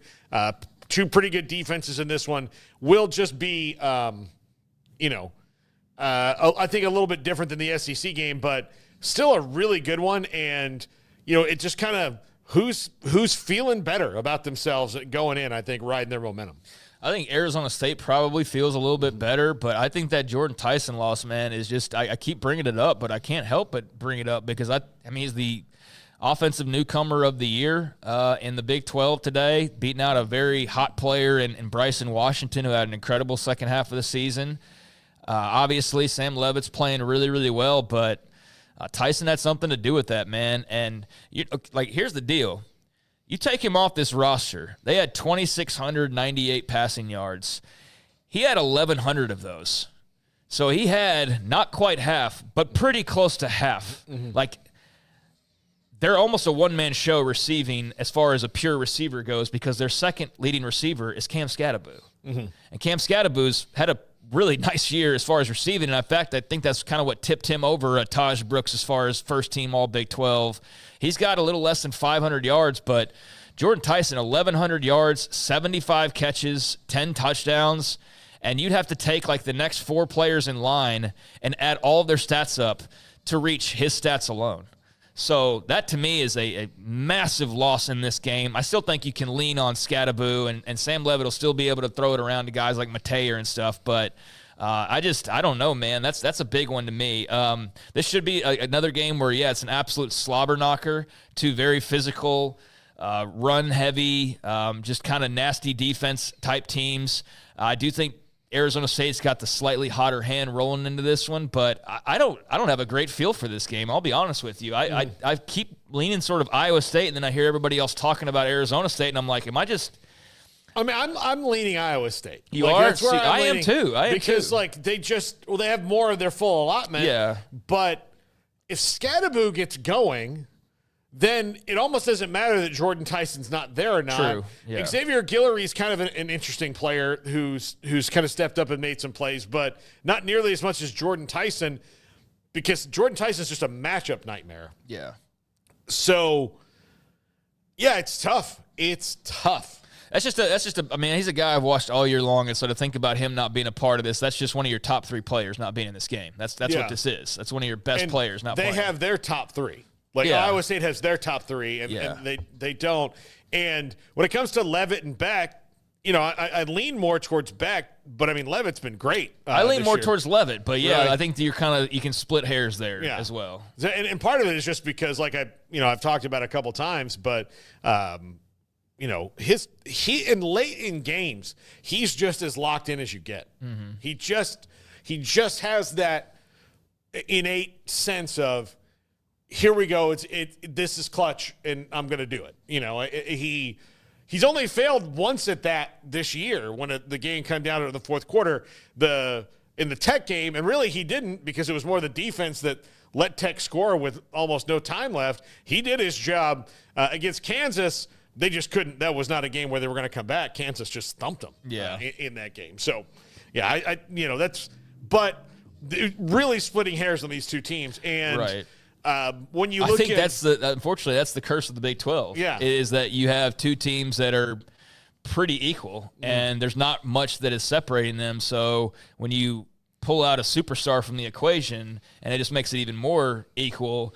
I mean, it's hard to. It's a flip a coin type of game, which I think is great for chaos and great for entertainment, that you really truly don't know who's going to win every week. I also think it's partially why the Big 12 finds itself where there's nobody that's like discernibly better than the other teams, right? There's nobody that's like and Arizona State is a fast rising team. Like there's few teams that are as hot as them over the course of the last few weeks, but for as much as that's gotten mentioned and has been highlighted at times, I don't think it's respected overall the way that you would hope that it would be. And I think it's very clear when you look at the playoff rankings that the conference as a whole is, I don't know if it's just outright disrespect or it's just a lack of it, because there's nobody that's, again, separated themselves or broken away from the pack, so to speak. It's just kind of a jumble of a lot of teams that look similar, and it's just a matter of where the coin lands on that particular day. And I kind of feel like that with this game as well. I guess a blowout would surprise me either way. Yeah. That's what I would just be shocked by, would be either one of these teams trouncing the other. But I'm looking forward to it. I think if you just love football, which sometimes is like not probably the best way to pump up again. Hey, if you like football, it'd be great. But it's true. Like if you like football, this ought to be a great game with two really well-coached teams and two teams that got a lot of talent over, not to the level of obviously some other leagues, but there is some star power in this game, starting at the quarterback position, and I'm excited to see. It'll just be really strange, though, if Iowa State wins their first ever Big 12 title, or if Arizona State wins their first Big 12 title, but having done it in just a single season, to watch a Pac-12 team roll in here and win the conference is one thing, but for it to be the fourth out of fourth team that you ever would have expected doing that, I mean, you would have picked Colorado before them, you picked Arizona before them, and you would have picked Utah especially well before them, and here's Arizona State, and they might be the ones that get it done, and that's just amazing, because there was at least some preseason love for Iowa State. I know I talked about them as a team that's right there in that second tier that had every possibility to be in this game. I never, early in the season, considered Arizona State, just because didn't know enough, had too many questions, and certainly didn't project that Sam Leavitt will work out the way that he did, or maybe that their defense would be as good as it's been. But yeah, this one to me is a really intriguing game, and I hope that whoever emerges from it gets the proper level of respect, because whoever wins this league this year, I know it's not fully balanced scheduling, but it's been a grind, man. Yeah. I mean, it's a grind of a league, and I think if you walk out on the other side of it, with a couple losses, that's almost to be expected, but you've definitely earned your spot in the postseason, if not a little bit of more respect than you seem to be receiving right now. So curious to see how that also plays out on the other end of things, and if you see that Big 12 champ just slotted there in that 11-12 spot automatically, or maybe somebody realizes like, hey, Arizona State completed the deal, like, they just, like, their resume is more impressive than Boise State's, but I don't know that that'll happen. Yeah, I guess we'll see. When we come back, Chris Grant, Southland Conference Commissioner, Incarnate Word in the playoffs in San Antonio this week, and just the, what's the job now of an FCS Conference Commissioner and the fight that you have and all the things that are going on. We'll talk to him next. This is 365 Sports. At Ideal MRI, we feel blessed to be part of the Waco community. We're a small family business here in Central Texas. At times like this, the cost of healthcare has never been more important. And unfortunately, significant illnesses and injuries still occur. And that's why Ideal MRI is open and here to serve you through this difficult time. So if you need an MRI, ask your doctor about Ideal MRI. You can schedule online in minutes at idealmri.com or call 833-IDEAL-MRI.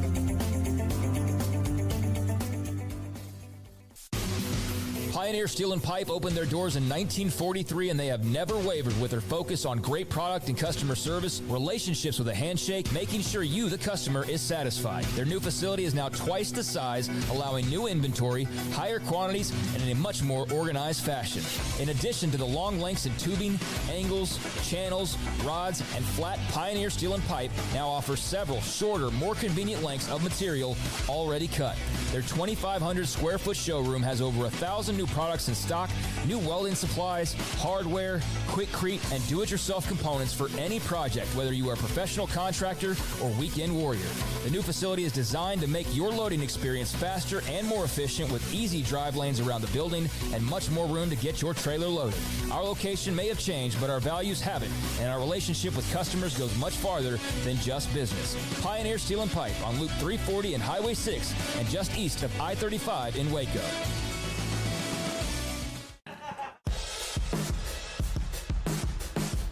This is 365 Sports, powered by Sikkim365.com. The 4 o'clock hour is sponsored by Boozer's Jewelers, the wedding ring store, specializing in custom jewelry and repair, all in-house.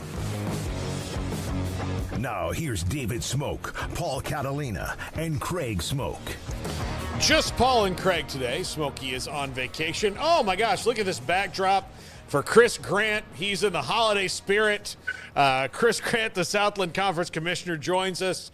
My wife, her birthday is November 1st, Chris, and we decorate for Christmas every year on that day. So I'm already a month in of Christmas. So I'm loving the backdrop. Thank you. I thought I'll get in the holiday spirit. Of course, now, what other conference has their own ornament that's out of an oyster shell? That's the true South and our regionality here in New Orleans and Texas and along the coast. So, just thrilled to join you all today. So thanks for having me, Paul.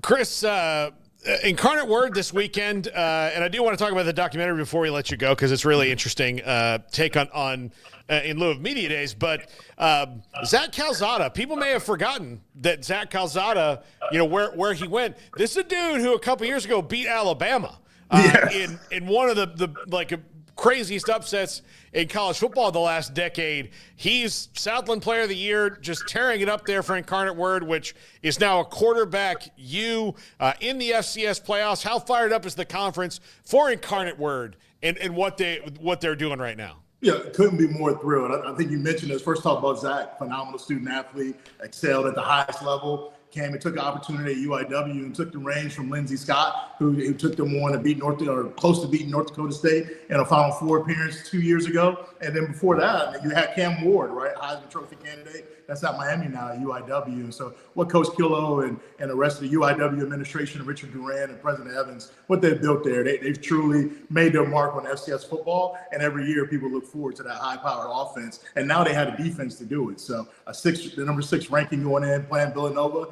at number 11 this weekend, but being able to host and getting the first round bye, we couldn't be more thrilled that our champion is on the right stage. I heard you all talking about, the CFP playoff and how that's going. Look, I've always said, hey, they've always copycatted what we've already done in FCS with the playoff. But again, it's some of the best ones get left out every year. But most importantly, as long as you have that one and all cream rises to the top, and UIW is that for the Southland Conference this year.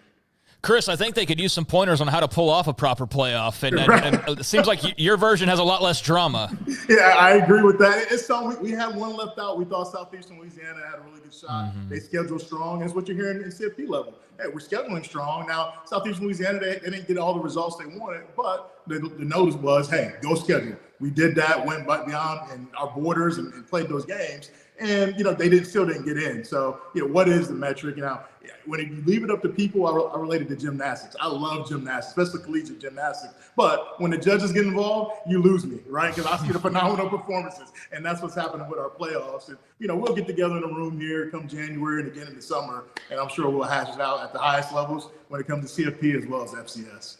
So as a conference commissioner, how much at this time of year especially, do you balance the lobbying, right, and have the resume talking points ready and kind of know when to attack something because you feel like you're maybe being disrespected and when, like, hey, it's just kind of part of the deal? Like, how do you personally kind of handle those issues and know when to put forward for the Southland? No, that's a great question because, and I debated with Southeastern, how far do I want to go? I was ready to set all Indianapolis on fire when they didn't get in. But at the same point in time, it's like, look, we do have to get the results. We schedule them. We got to win the games too. So, needless to say, let's schedule better and keep learning from the opportunities that are presented for ourselves. So, from my standpoint, I'll go as far as a coach or athletic director would want me to go in order to get there. But when we get our response back, then we take that opportunity back to get better and tell our teams, the worst part is telling those student athletes they won't have an opportunity to participate, especially the seniors who are exhausted on eligibility. But, something that burns that fire, and you see like UIW, for instance, got left out last year, number 6 this year in the country, right? They left nothing on the table for debate. You go out there and get your goal. And, really similar to what happened in the Big 12, Kansas comes along and beats everyone. Shoot, McNeese State, Houston Christian, Lamar, Stephen F. Austin now being back in the league. They all competed at a high level. And so it's a lot more parity in our league. Now you'll start seeing more teams rise. And I want to be that Missouri Valley Football Conference, Big Sky, where we have 5-4 teams in annually. There's no way the Southland Conference, as strong we've been historically, and who we have in our league now, we shouldn't at least have 3 teams in annually. Chris, how has your job changed in the last year to 18 months? Because, again, all this stuff is happening really quickly. I know that the House settlement doesn't affect you guys quite the same way that does everybody else, but it affects everybody. Yeah. It's all of that. How is it different than the job before, which was kind of everything you've described of being the advocate, the cheerleader for the conference? Yeah, no, I'm going to correct you, but politely, the House settlement impacts us all. So we'll take, as a conference, we take a $3 million haircut annually forward. And so for what that means for our budgets, look, we don't have the resources of the A4 conferences, but at the same time, we've been able to do a lot more. But a $250,000 cut per institution hurts a heck of a lot more than what it does at the major level. And so with that said, we've been willing to be creative and looking at, hey, what cuts can we make that don't impact the student athlete experience nor our promotion going forward as a conference, right? And been very mindful of that. So, look,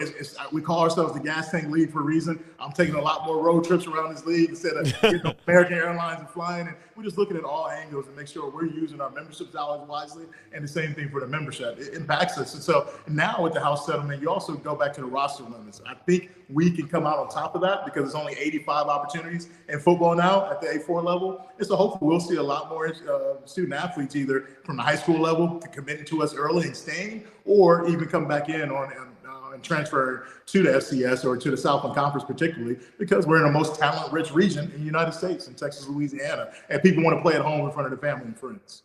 We talked about the fact that the playoffs are now getting underway, but how would you describe, how would you characterize Southland football in 2024?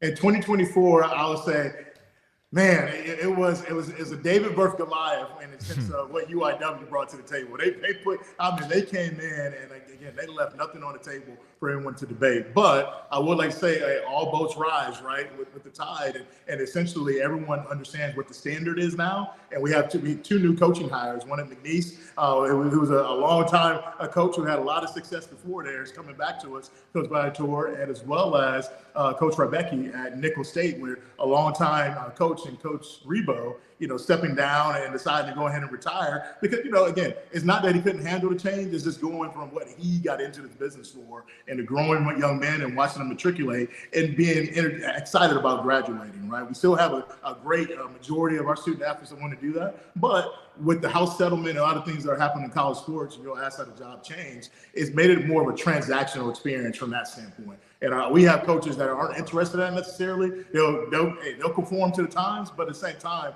they're about basically making sure our young men and young women are getting through college, graduating, and going to do great things with their degrees and making a positive impact on our society.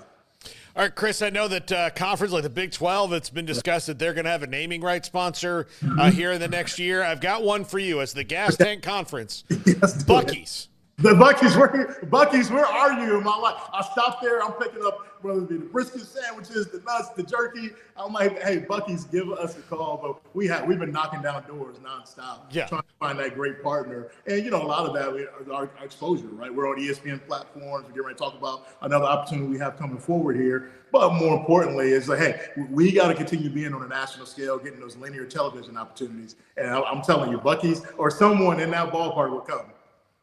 So you guys decided to do this Drive to Win documentary, 4-part documentary series, debuted last week on ESPN Plus, in lieu of media days. Yes. What brought that up? Like, a media days can be an expensive thing. Look, Big 12 is in Las Vegas, and you're in Atlanta and Nashville, and like all these things. It's an expensive proposition. So is because our company, believe me, we produced a documentary about Baylor basketball a couple years ago. Right. It's not cheap. It's not cheap, right? But what was the thought in this to maybe bring in more eyes than you normally would at like a normal media days? Yeah, well, you talk to our team and our athletic directors and presidents. They look, Chris is a good dude, but sometimes he's far out. He's like, but at the same time, look, we had just come off a great, phenomenal media day with football in San Antonio in partnership with the Texas High School Coaches Association. 17,000 head coaches around Texas interacting with all Southland head coaches, right, and student athletes. Great. Well, how can we capitalize on basketball, crossover during the football season in this footprint? You don't mix with Texas or Louisiana football during that time of year because you're not going to get the extreme coverage you want. And there's only so many that, the Jeff Goodmans and others in the world that will, you have time and they want to do a stream. So I wanted to maximize exposures and the dollar. And that's what led us to go into a docuseries, because, one thing we haven't done since I've been here and historically is promoting the brands of our universities and their communities and how that ties in all together. So what better way to do it than a docuseries? I think everyone knows what Hard Knocks is. You see it on the SEC network. And like you said, I saw the Baylor back in 21, Baylor basketball. And so, but those are the things that I want to follow a storyline or a student athlete. And I learned so much. I knew we have phenomenal student athletes and what they do in the courts and the fields, but getting to know what the family situation is like, where they transferred from, what high school and why they chose that university for a degree program. Those are things you don't get day to day if you're not there, like the coaches. And I think our fans are in for a treat. If you haven't tuned in yet, it's on ESPN Plus on demand under the Southland Conference channel.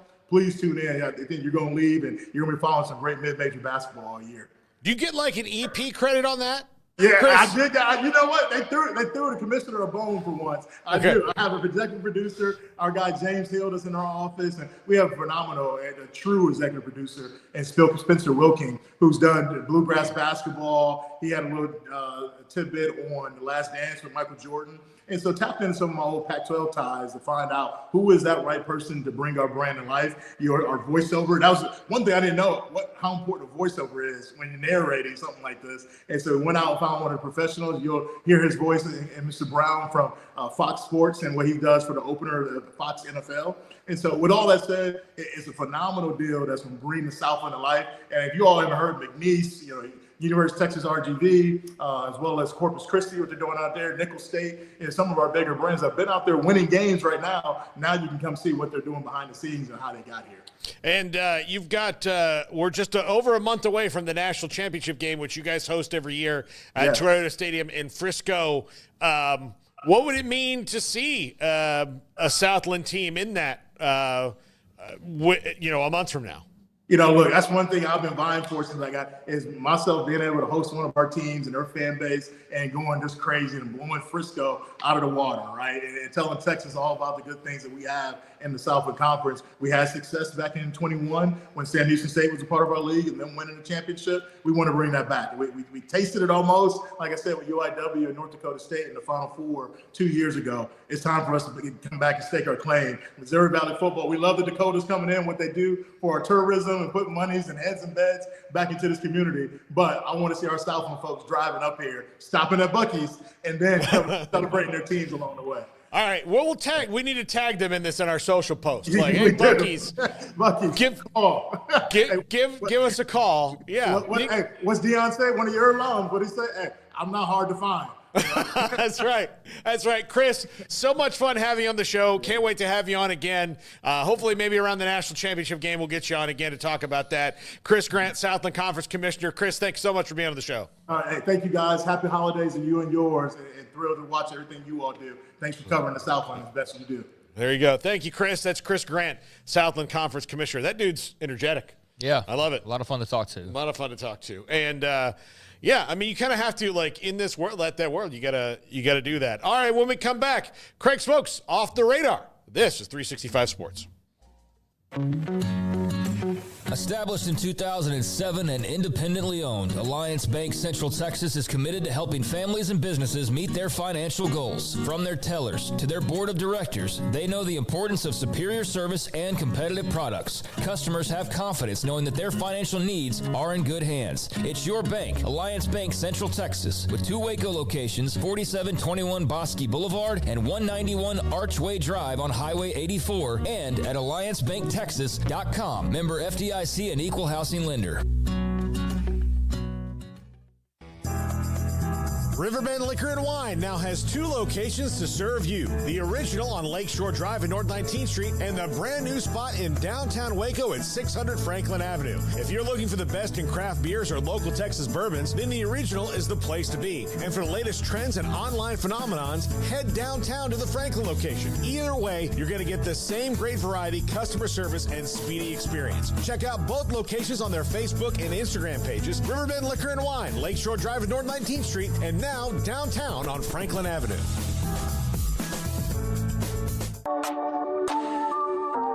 This is Craig Smoak's Off the Radar, presented by Alliance Bank.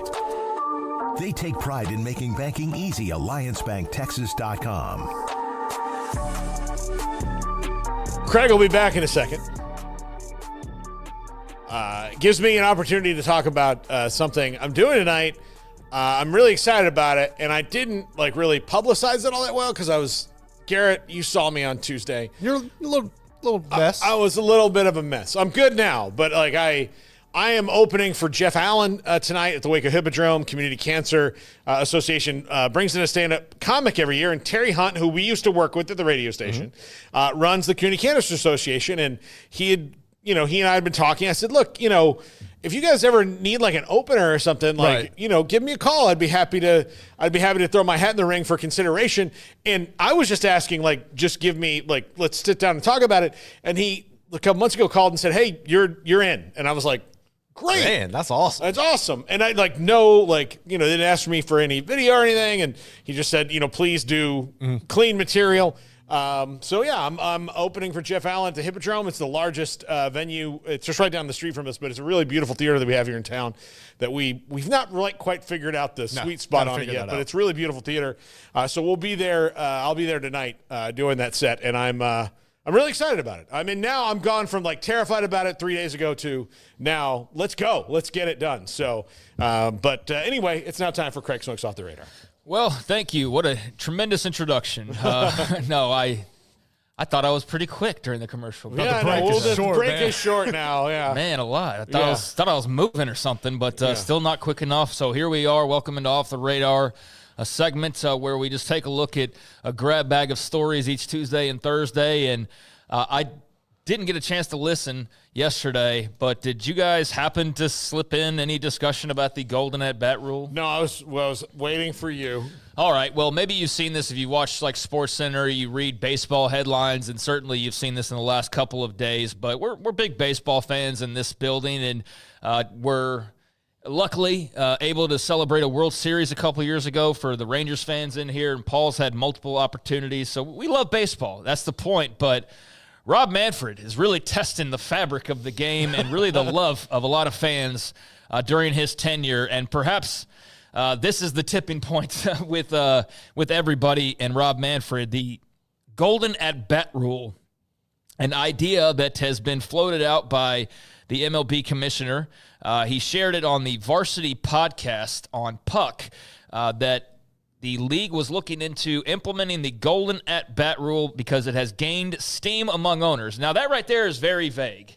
And I would be curious, like, how much steam it's really gathered among owners, given how publicly this has gotten nothing but just massive amounts of negativity. But what is the golden at-bat rule? Well, he mentioned that they were looking into a lot of rules changes in order to spice up the game and to make it more entertaining, and that one of them was one that had gotten a little bit of buzz at owners' meeting, and that was the idea, he said, of a golden bat. Now, this was something that was out there actually a couple months ago, and I guess it just didn't catch on for whatever reason because just the way it was reported or because we were knee-deep in football. Yeah. Like, it just didn't really hit the way that it's now hitting. But the golden at-bat rule would mean, according to Rob Manfred, putting your best player out there out of order at a particular point in the game. That rule and things like that are in the conversation stage only right now, he said. But basically, the golden at-bat rule would be basically at any point in the game, you could take your best player, right, and you could go insert them into the next at-bat to spice things up, I guess, is the idea here. And so you would be able to just take Aaron Judge, even though he's hitting second, but you're at 7, 8, 9. You're like, no, we want Aaron Judge now. Boom, I guess you place him into the lineup. And here's the other thing that could happen. Aaron Judge could come in at 8th, right? Yeah. So you've got your, 7, 8, 9. He comes in at 7, gets a hit, and you're like, okay, well, 6 and 7 are on base. He hits a 3-run homer. Then they get to him again batting second, and he bats twice in the same inning. Yeah. Like twice in the same inning without batting around. Well, I mean, it's not unusual for people to, we've seen that a billion times, but he gets to bat twice before 3 outs, like before, it's, I don't care. Look, Craig, I don't care for it. I don't care for it, but yeah, you could pinch hit any hitter on your team. I guess the most simplistic way is to pinch hit any hitter on your team at any point of the game. The catch to it would be that you can only use it once. So, yeah, you probably wouldn't use it in the second inning. Like, here's Juan Soto. Let's just go put him in the 6th spot. You might if you're, have an opportunity to, blow the game open. See, now you're making it sound like it's complicated and really, interesting and very strategic how you could use this golden at-bat rule. Maybe I'm flipping my opinion here. No, I'm just kidding. No. Yeah, other than that, though, here's the thing, though. It's, how'd you like to be the dude that's like, I know. Yeah. Can't hit. Yeah, I know, right? Yeah.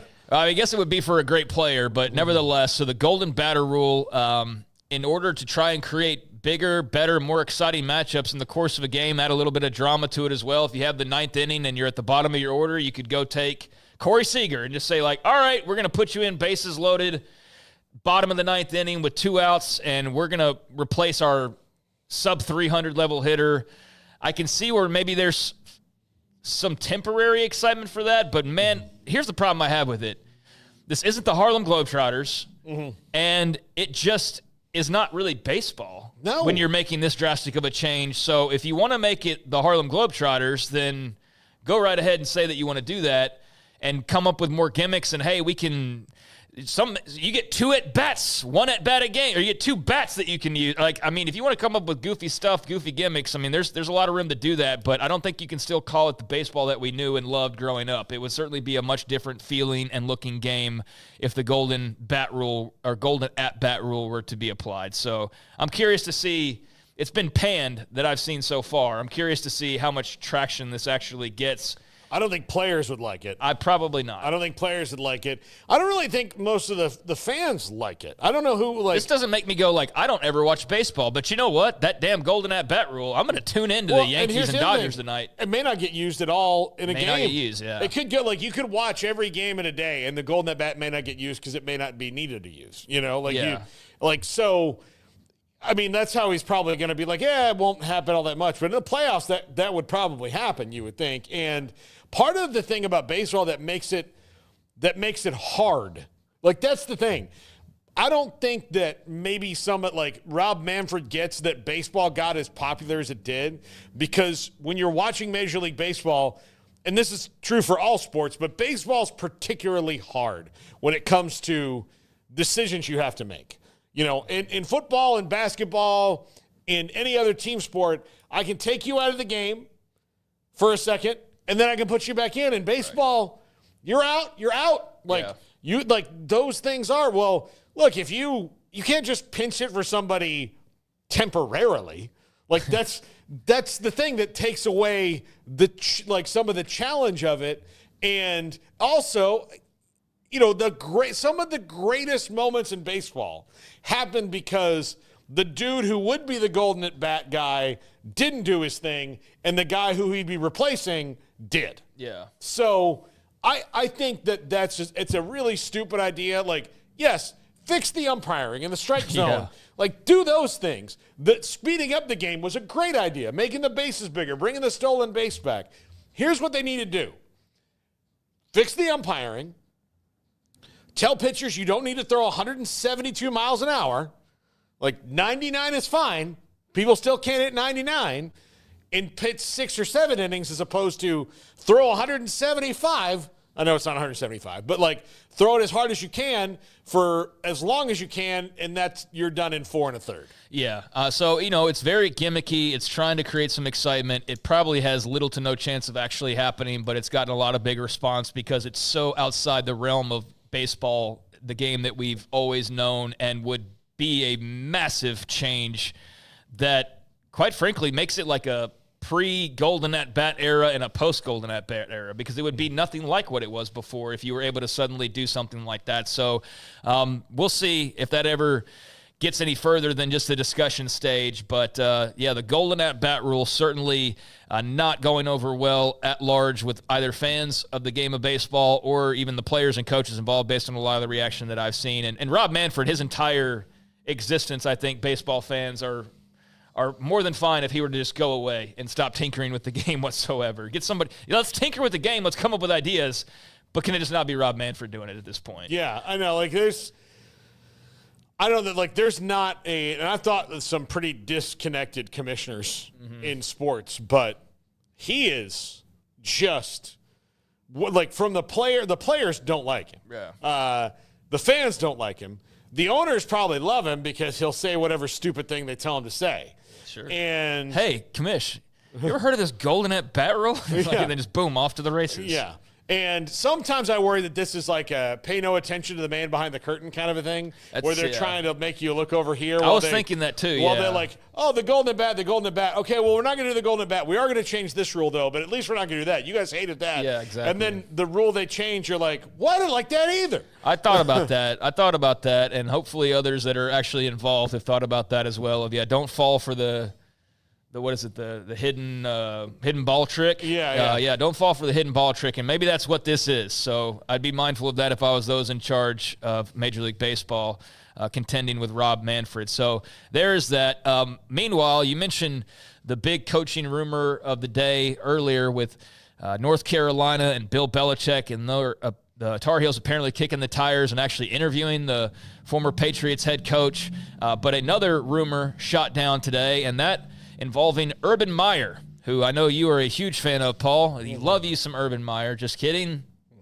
But apparently there's been a lot of conversation, so much so around him returning to Ohio State as head coach, that he felt the need to come out with an actual statement today. And that statement came courtesy of the show that he's a part of, the Triple Option Show. Yeah. Yeah. Oh, yeah. Yeah. The knockoff Triple Option show, not the original. that we got right here. The one true triple option. The one true triple option. Yeah. But the knockoff version with Urban Meyer, who is also joined by Mark Ingram on that show, it says, "It has come to my attention," a statement from the desk of Urban Meyer, "It's come to my attention that there are reports speculating my return to the sidelines in Columbus. While I thoroughly enjoyed my 7 seasons as head coach at The Ohio State University, I have no interest in coaching again. I will always be a Buckeye and have full confidence in Ryan Day, his staff, and every player that puts on the scarlet and gray." And there are definitely some bummed out Ohio State fans, but he's not coming back to Ohio State. And it is official with that graphic sent out earlier today. I think it would be really hard for him to do so and not look like he stabbed Ryan Day in the back. Yeah. Which, again, I don't think he would actually have a moral quandary with. Probably not. No. But it does, present the fact of, okay, well, what coach, all of a sudden you're not going to get coaches that want to come work for you anymore because you're like, well, what if you want something that I have? You're going to just take it. Yeah. He's kind of got that, that would be the very Emperor Urban Meyer of I like your woman, bring her to me. Mm-hmm. Okay, that's not how this works. So yeah, I think that would burn that bridge with he and Ryan Day, and I think he's also probably enjoying not coaching to some extent. Yeah, not having to worry about all that comes with that, and I think that show's pretty successful, and so that's probably taking up a good amount of his time and keeping him happy. But yeah, Urban Meyer says officially he is not returning to Ohio State despite the once of Buckeyes fans out there. Meanwhile, no college football tonight. We have the FCS playoffs that get going this weekend. Will also be a triple header of conference championship games. Tomorrow out in Conference USA, you'll have Western Kentucky at Jacksonville State starting at 6 o'clock. When we sign off, that'll get the football weekend started. You also have the Mountain West with Boise State and UNLV. Battle of top 25 teams, and obviously a playoff spot up for grabs there. And then on ABC tomorrow night at 7, you'll have Tulane and number 24 Army in the American Athletic Conference Championship game. So nothing tonight as far as college football goes, but a lot going on this weekend and getting started with the triple header on Friday night. But there is some football tonight, as you will have the NFL in action, as always, on Prime Video. It'll be the 9-3 Packers at the 11-1 Lions. 7:15 kickoff for that one. Any thoughts on Lions Packers later on tonight? Yeah, I mean, I'll miss a good chunk of it because I'm, like I said, I'm doing stand up here in a little bit. But I think that's a great. Usually Thursday night games don't have any playoff implications. It's Jaguars Titans, and you're like, oh, good, they're going to wear the Color Rush uniforms, right? Yeah, that's the attraction. Oh, look, Nikki Glazer's going to be there. What do you know? There's nothing to it, but tonight there's actual stakes. Yeah, two more notes, and then we'll head on out of here. But Cowboys guard Zach Martin will have season-ending surgery. He is out for the remainder of the year. All-pro, according to Mike McCarthy. Surgery on a right ankle issue that has been bothering him for quite some time. So he'd missed the past couple games with various injuries, and now he is out officially for the rest of the year. So when the Cowboys make their great run and win the Super Bowl, that will be an incredible story for them, right, Paul? Yeah. Yeah, sure. And then meanwhile, how was your house last night as the you know what? The Creighton Blue Jays took down Kansas. She took it surprisingly well. She was upset, but we've been working through. Hey, let's save our madness for conference season and the tournament. Mm-hmm. Let's make it count. Yeah. Being mad about a regular season non-conference game that is not it's a loss, I know, but it doesn't count that way when it comes to the all the numbers that go into not the RPI, whatever they call it now, the index. But yeah, there's nobody loses here as far as the postseason goes. They'll still probably be on 1 seed at the end of the year, and that's what's important. Yep. So Creighton with the big win there, unranked Blue Jays defeating number 1 Kansas. They will be ranked. Now they will be. Yeah. Iowa State beat Marquette.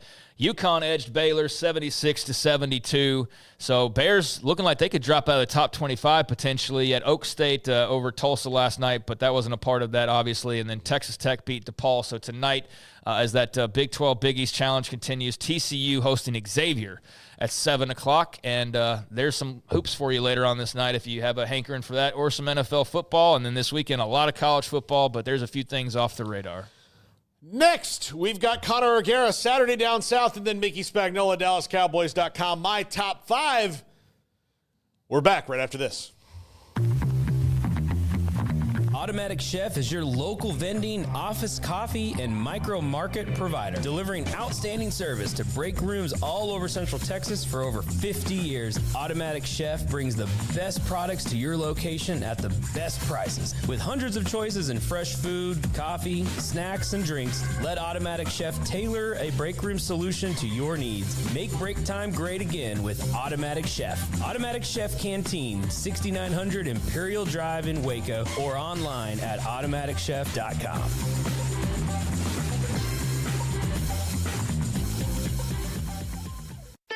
Don's Humidor, your home with a 48-foot walk-in humidor with the elite cigar brands from around the world, including the #1 cigar of the year, Aging Room Cuatro Nicaragua. Plus, they have the great brands like Macanudo and Artur Fuente, Rocky Patel, Aston, and so much more. CBD, great for sore muscles, aches and pains, sleep, Vita Dreams, and anxiety, mild depression, general health and wellness. Their staff very knowledgeable on the subject. Don's Humidor in the Townwest Shopping Center off Valley Mills in Waco. Want to send a message to the show? Jump in the Rudy's Country Store and Barbecue chat room. Welcome back, 365 Sports. Connor O'Gara from Saturday Down South. It's been a couple weeks since we had the holiday and all that in between, but Connor, a lot's happened, and I'm curious, before we get into the SEC Championship this week, your thoughts on some of the coaching changes around the country, particularly at UCF, where you're very familiar with Gus Malzahn from his time in the SEC. He left to go be the offensive coordinator at Florida State, which, I guess we'll see how that works out. Like, it's one of those things that it sounds like a good idea. It could be like the best idea or the worst idea that Mike Norvell's had. But what are your thoughts on Gus Malzahn at this point in his career, bailing on being a head coach, and a job at UCF that has a lot of potential if the right person gets there?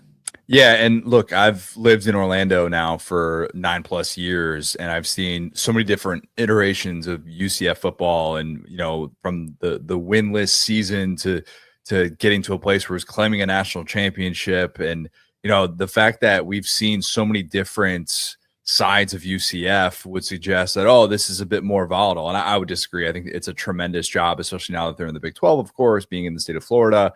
I thought Gus should have taken a gap year and kind of reevaluated instead of, being at this place where he really, in my opinion, didn't have time to reset after, things ended the way that they did at Auburn.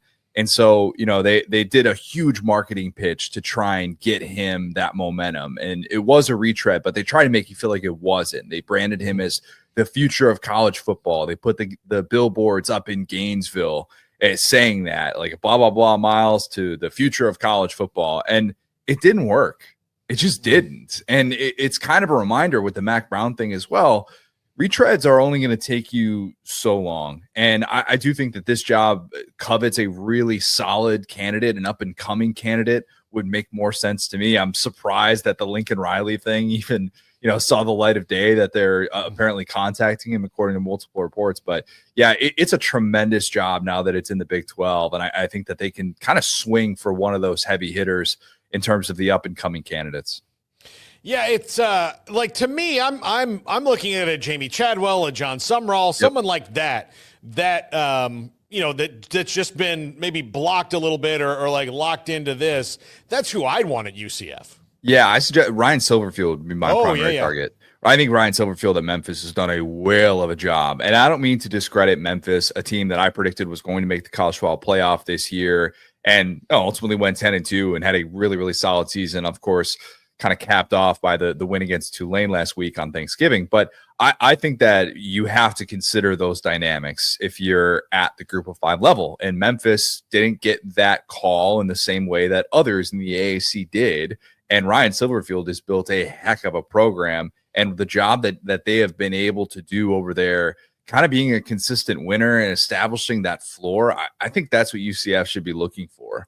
And I do think that it's a little bit more destination than stepping stone than it was 3-4 years ago. And that's the good news for UCF, is that it could potentially hire someone like this and think, okay, we could have someone like that for a decade.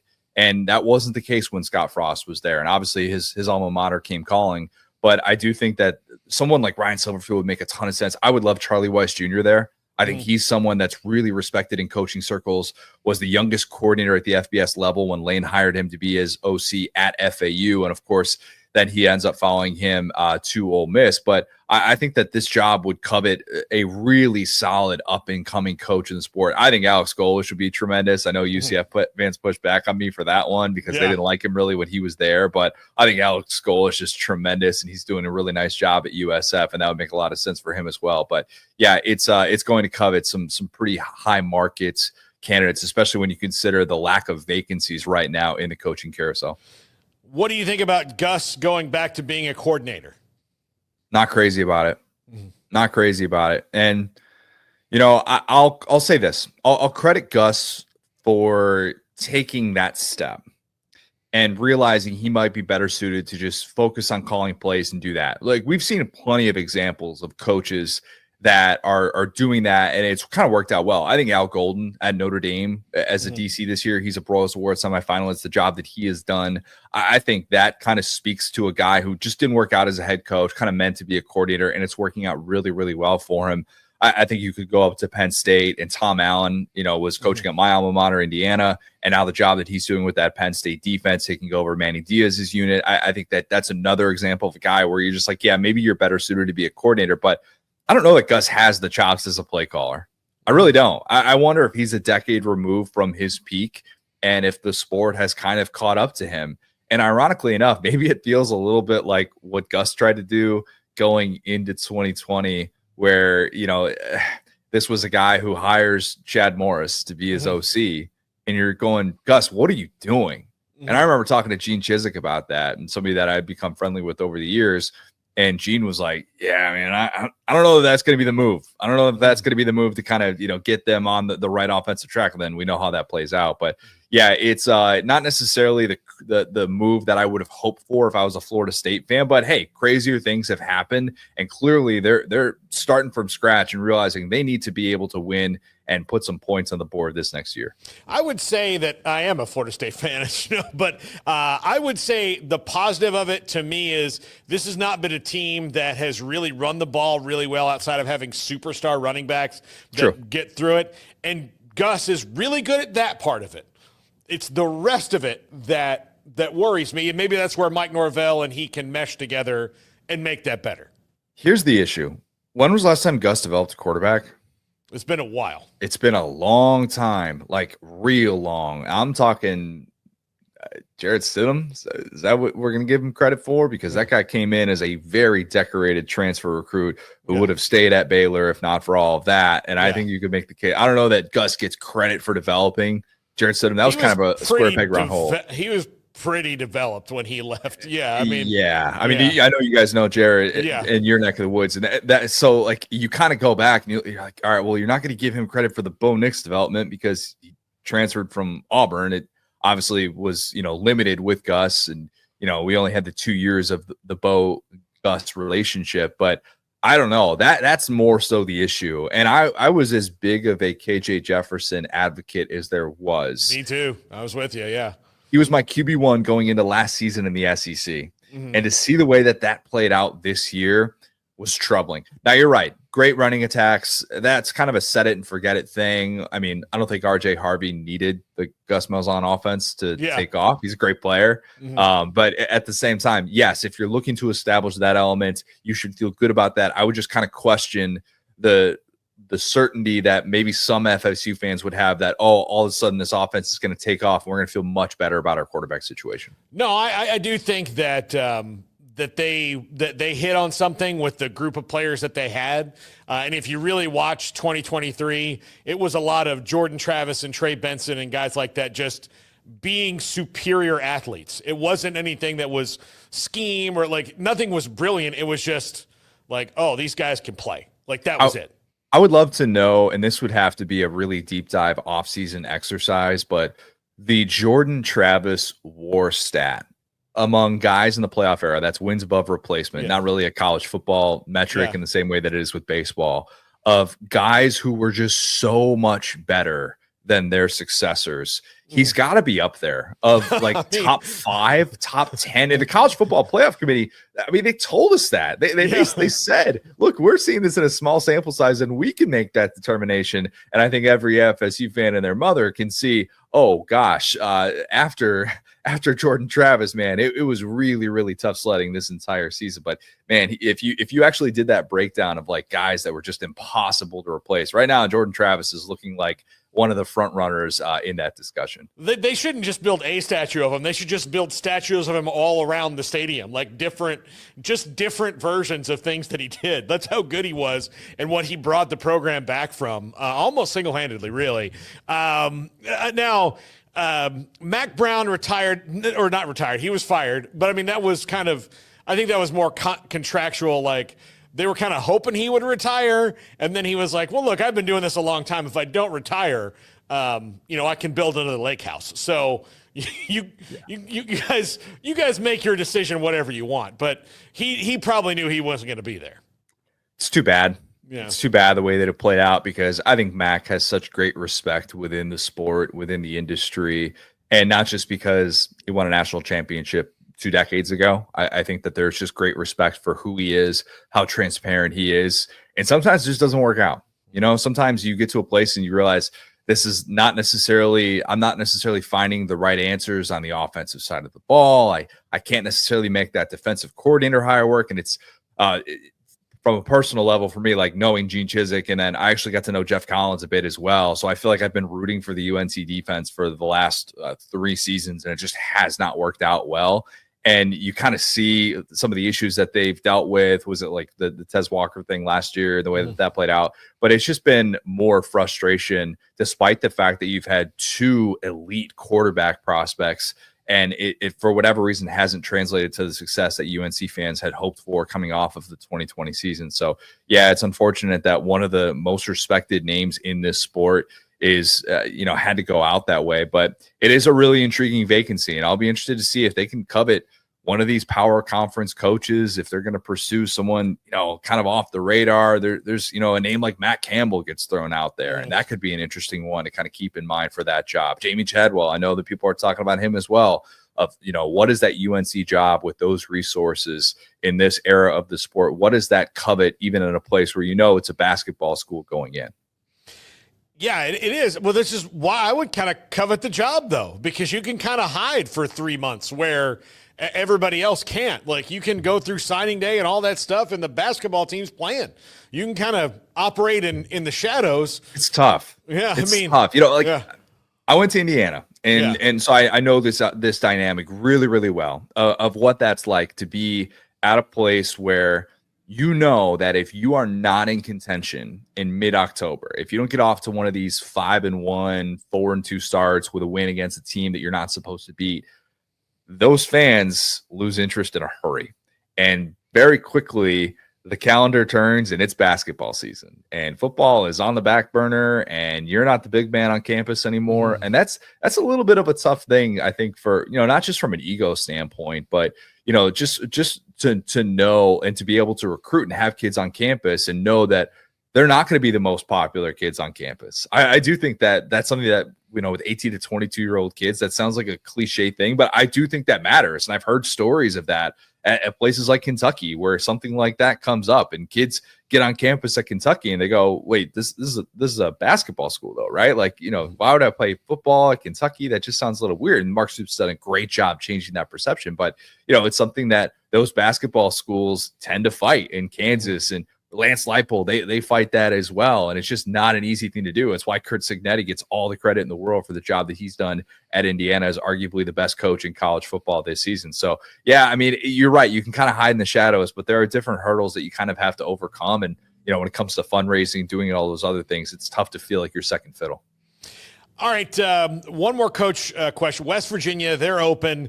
Neil Brown, I don't think they really wanted to pay a buyout or anything like that, but I don't think that Neil Brown and the fans' relationship could be repaired there. So they had to make that decision. The three jobs we've talked about all have a tremendous amount of potential, and I think the most unrealized is North Carolina. Like there's no way they should be 40-plus years without an ACC title with the kind of resources they have, but that's where they are in football. But West Virginia is an interesting one in the Big 12 that is going to be constantly up for grabs every single year. And that's a place that really cares, but also kind of a basketball school too. What do you think about West Virginia? Jimbo Fisher or bust? I mean, yeah. Come on. Like this seems too obvious. It does. And I think that Jimbo Fisher and being on Sirius with my guys, Jacob Hester and EJ Manuel, and doing those regular segments this year was his way of saying, I'm still I don't feel like my best days are behind me. I feel like I can still coach at a high level. And I think he's wanted to stay locked into the changing landscape of the sport. And I'm not saying that means Jimbo Fisher or West Virginia will work out, but everybody knows his roots there. And he would be the splashy hire in Morgantown that they would certainly move the needle for. And I mean, from an expense standpoint, they would do a lot of things to get Jimbo Fisher on board if that can work out, and getting Jimbo Fisher away from, replacing Bobby Bowden and stepping into this situation at A&M where obviously it's kind of SEC championship or bust expectations on a yearly basis with those resources. Maybe it'd be good for Jimbo Fisher. I mean, we just talked about kind of how retreads have a little bit of that tougher shelf life, and they don't necessarily have the ceiling that you always think that they will. But who knows? Maybe for Jimbo Fisher and getting to a new conference like this and being able to kind of step back and realize, all right, I need to put my offense in the faith of somebody else. Maybe that could be the best thing for him and could be the best thing for West Virginia. Absolutely. All right, SEC title game this weekend, Texas and Georgia. They met before. Georgia really worked Texas in that first half and kind of put them in a spot where they weren't used to being. These two teams have been through a lot of different things since that time and looked a lot of different ways. Is this one where Texas can kind of get back at them, or did Georgia have their scare last week and maybe wake up a little bit? I think Georgia's going to win the game, but I don't think it'll feel quite like it did last time that these two teams played, just because it's the single most impressive performance by any unit in college football this year. I mean, think about this. Georgia had one scoring drive of at least 35 yards in that football game and won it that convincingly. Now, it was an 89-yard drive after Texas made it a one-score game that fans were throwing trash on the field, and Georgia sort of, was able to kind of, have that key drive to pull away late, and that was the key moment in that game. Of course, I'm not dismissing that, but I just think that Sark is so good at these adjustments, and they're going to have different protection plans for Quinn Ewers, knowing the limitations with his ankle. And who knows, maybe they're bringing in Arch by design and not necessarily by this default of Quinn Ewers is struggling, we need to just give him a series off. I think that there's something to be said for that. Sark is going to make tremendous adjustments, but I just trust Kirby Smart. And I don't know that last week was a scare that they needed before this game, but I do think that this team with Carson Beck playing turnover-free football in the midst of a stretch of 118 consecutive passes without interception, longest of his career, is going to be the key in this game. You cannot let Texas feast on turnovers. They're coming off of a game against A&M in which their defense pitched a shutout. Only score that A&M had was the pick six of viewers in that one. So, yeah, I think Georgia's able to find a way late, and I think it's the poise of Carson Beck that wins out. Yeah, the A&M game, and the thing is A&M had opportunities, and Texas just snuffed them out at every chance. I think Colin Klein could have made a couple more innovative play calls, but even if he does, I'm not sure how much different the game is. Like, it might have been 17-13 as opposed to 17-7. Yeah, I agree. And Texas, I mean, that defense, like I know we just talked about Georgia having the single most impressive performance by a unit all year. Texas defense, what they did at Kyle Field, I mean, that's got to be up there. Even the Ethan Burke stop on the goal line late in that game. I mean, goodness gracious. I feel like people just keep discounting what this Texas defense is doing, and it's so impressive. I mean, think about this. Like, and I threw the stat out on Twitter earlier in the week. Their two worst defensive games in terms of passing yards allowed were against Kentucky and Michigan, only two teams that had more than 200 passing yards against Texas. Both their quarterbacks got benched mid-game for performance. I mean, that's how good they've been. I mean, they have a 4-18 TD-INT ratio this year. They're allowing 3.99 yards per play. This unit is lights out. They have dudes at every level. How they've been able to replace Sweat and Murphy, gosh, it's one of the most impressive things all year. Pete Kwiatkowski, who I continue to mispronounce his last name. Sorry to PK. But, man, that guy, if he's not one of the finalists for the Broyles Award, I don't know who is, because that Texas defense just continues to show up week after week. And I expect them to show up on Saturday, but I do think that it's going to come down to just a couple of those plays, and I think that Georgia's going to make them when it counts. Connor O'Gara, Saturday Down South. Connor, we'll talk to you soon. Thanks a lot. Thanks, man. All right, next up, Mickey Spagnola, DallasCowboys.com. Zach Martin out for the season. Is this the last we see of Zach Martin with the Cowboys or in the NFL? This is 365 Sports. Woo! That's what I'm talking about. Yeah. Oh, man, this is the best. Yeah, too bad we have to go to work tomorrow. What? Why? You know, Monday.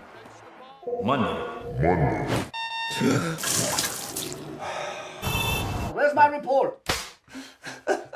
You millennials are all the same. You okay, Dexter? What happened? You need Sunday scaries. Screw you, Monday! Woo! Yes!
If your business is like most, you need things done quickly. But if you're still tying your critical applications together on multiple shared public networks, you've probably been feeling the slowdown. And that's no good for business. A private UPN fiber network can get you and your business moving at the speed of light. Whatever you need, we can build it. Internet, Metro Ethernet, Waves, dark fiber. We deliver custom private networks and are focused on business customers only. Our next generation 100% fiber optic infrastructure offers you low latency and ultra scalable bandwidth with speeds up to 100 gigabit to run your critical applications.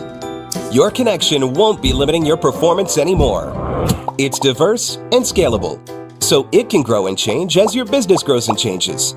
And with a secure carrier-grade private network, you'll have all the reliability you need. Contact UPN today to learn more. Fast just got faster. There are hundreds of things that can affect our sleep, but what's affecting yours? Sleep Doctor's Home Sleep Test brings the precision of a sleep lab into the comfort of home to help you get answers and unlock a lifetime of great sleep. Start now at sleepdoctor.com/TV. Welcome back, 365 Sports. Paul Catalina and Mickey Spagnola of DallasCowboys.com. Mickey, I was hoping to start out talking to you today about a two-game winning streak, which, it looked for a while that this team wasn't going to have a winning streak in it. I mean, maybe get a win here or there, but two-game winning streak in the division. Things have looked a lot better those last 2 weeks, especially Thanksgiving Day was just a trouncing of the Giants. But the bad news today is Zach Martin, season-ending ankle surgery and out for the year. And I think the worst news that he's out for the year is maybe this is the last time we see him as a Cowboy, because we don't know what his future is, if he's going to play in the league again. If he does, is he going to come back? If all of those things. So it would be a horrible way to see Zach Martin end his Cowboys career one way or the other. Yeah, and you're right. It's like, it looks like there was a little light shining on this team after winning 2 games in 5 days, and then they find out that Zach Martin has to have season-ending ankle surgery. So they take another injury hit. I was just thinking, we found that out today. I'm walking back from lunch and I run into Dak with a big old brace on his leg and on crutches. And I'm sitting there going, I'm almost scared to ask what's next, right? Mm-hmm. They were hoping that DeMarcus Lawrence could get back into practice this week. He's still rehabbing. Their starting left guard, Tyler Guyton, is still rehabbing. They just can't seem to catch a break and get healthy, and it's getting late in the season. And going back to Zach, yeah, that's just a really kind of sad thing. We're going to get a chance to talk to him in a little bit here, but and you're right. He's in the final year of his contract. He had already made overtures in the offseason of maybe this is, his last year. And I don't know if this injury, pushes him over the edge or makes him get stubborn and say, well, by golly, I'm not going out like this. I want to return. But again, he's in the final year of his contract. And the downside of that one is because they restructured his base salaries so many times over this last contract he had, here or not next year, he's going to count $17 million against the salary cap. So, not only do you not have a future Hall of Famer playing on your offensive line and possibly next year, but he's going to cost like a future Hall of Famer offensive lineman. So, this team just can't seem to get a break. It's like 2 steps forward, 3 steps back. Yeah, and just given the nature of where the Cowboys are, like you mentioned, the salary cap, this is not going to be it's not going to be an easy decision on either side of it, right? I mean, just to get done to it, I think a lot of Cowboy fans would, when these things happen, you just as a fan, rather have them retire than have to watch them play in a 49ers uniform like Larry Allen did, or Emmitt Smith with the Cardinals. You just rather see that not happen. But you know what? Like, it is just the nature of things. And Zach Martin's had an unbelievable career. And unfortunately, he joins, it's a large group of players that haven't won a Super Bowl, but guys who are Ring of Honor, Hall of Fame type guys who have not won a Super Bowl with this Cowboys team. And I think that's the biggest beast thing on this whole thing, isn't it? Yeah. And that's, that happens to a lot of guys. Like he said, he's not the only one that would that happen to. But again, it's just it's